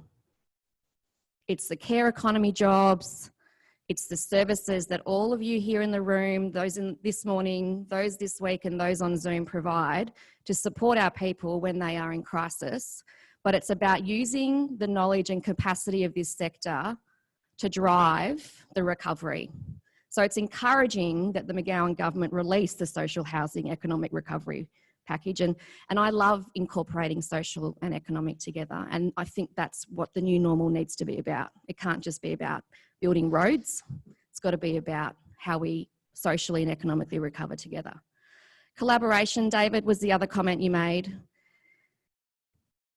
Amanda, your comments about the sector being ahead of the game, 100%. Those 6 a.m. meetings, I'm not a morning person, but gosh, they were good. So we really do need to embed this collaboration, and we can't embed this collaboration without our Aboriginal and Torres Strait Islander peoples. That's the point of this week. We're having these conversations to make that happen. And I think the other thing that's really important, and Tiffany, you sort of touched on it, is the need for within government to work better together to help this sector deliver what it does really well. So whole of government, which is a wonderful phrase amongst all of us professionals in this space. Let's actually be whole of government. I still have more to say. I'm just going to pick up keywords that everyone said, because I just want to acknowledge all of the expertise that's been up here, and what a fantastic panel, right? Diverse, challenging, robust, and caring. So Alan, living the dream, a lift up, not a handout. I think that's important. Amanda, we can't not acknowledge the fact that Aboriginal people have been displaced for 2 centuries and were displaced even more in the last 6 months. But also I think your point about who is not here. Yes, we talk to ourselves a bit, but it's really good to see that we've got more people who perhaps weren't here last Homelessness Week who are here this week. But who needs to be here? And that's incumbent on all of us. Panic, Tina, is terrifying, or when you're already vulnerable and when you're not understood. The overcrowding, the neighbourhood complaints, isolated elders, that really concerns me and makes me feel sad. Karen, how could we forget the lack of consultation, which Trish is okay, you were under a lot of pressure in the government to get that bill through, and it's a good bill. How we deal with it moving forward is important. Shared living is a reality for a lot of people who have come off the streets, who are exiting the prison system, who have never had a home and who need boarding and lodging accommodation. So we need to be able to keep those facilities safe when people are sharing kitchens and bathrooms and the like. Sadie, you're a fashionista like I am. So when you said one size fits all dress, I thought, thank God I have a gazillion dresses in my wardrobe. But it's right, it doesn't fit everyone. And there's a good proportion of people pre-COVID and post-COVID who are not going to have the home they need. And how do we do it together, Sadie? I think, you know, we love working with REWA and the other industry bodies out there through the property sector. And I think not vilifying each other is critical. Because we are actually all in this together. Tiffany, all of the analogies this morning, building aeroplanes as we are flying. How did you come up with that? And thank you, a heartfelt thanks for sharing your lived experience today. It's brave and bold, and this is part of the yarning that Gordon's asking us to do. But I also really think smart release of dollars and addressing the whole housing continuum is what we need to do. Yes, we need to build more stuff, definitely, but there's lots of other ways that we can leverage the existing system. And Trish, the sound of reason in consumer protection. The risk is huge. So the risk of people getting into housing insecurity past 29th of November terrifies me. That's what keeps me up. My real passion at the moment is how do we keep people in their homes? Because if we don't, all of the service providers here are going to be stretched further, and we can't stretch them any further. So we need a program very fast, which I'll touch base with you and the department later this week once Homelessness Week ends. So that's critical. So thank you for those really poignant comments. My spiel in acting capacity as CEO on behalf of Michelle is the following. There are a lot of things that we need, and these are the reasons why. We need to transfer housing assets to the community housing sector because they're best placed to deliver housing and keep people in their homes through the supportive landlord approach. We need more Aboriginal-led housing solutions. It's appalling that we have 4 Indigenous community housing organisations across this whole state that do not have the portfolio needed to home our first people. Ugh. It's been really emotional this morning. I want to reinforce Gordon Cole's challenge. Gordon, I think paradigm is a beautiful word, and let's be bold and courageous. It's important that we stick to the vision that all West Australians have housing that enables them to thrive. Housing with supports to wrap around people for success that doesn't set us up for failure is the solution. Smart release of funding again, Tiffany.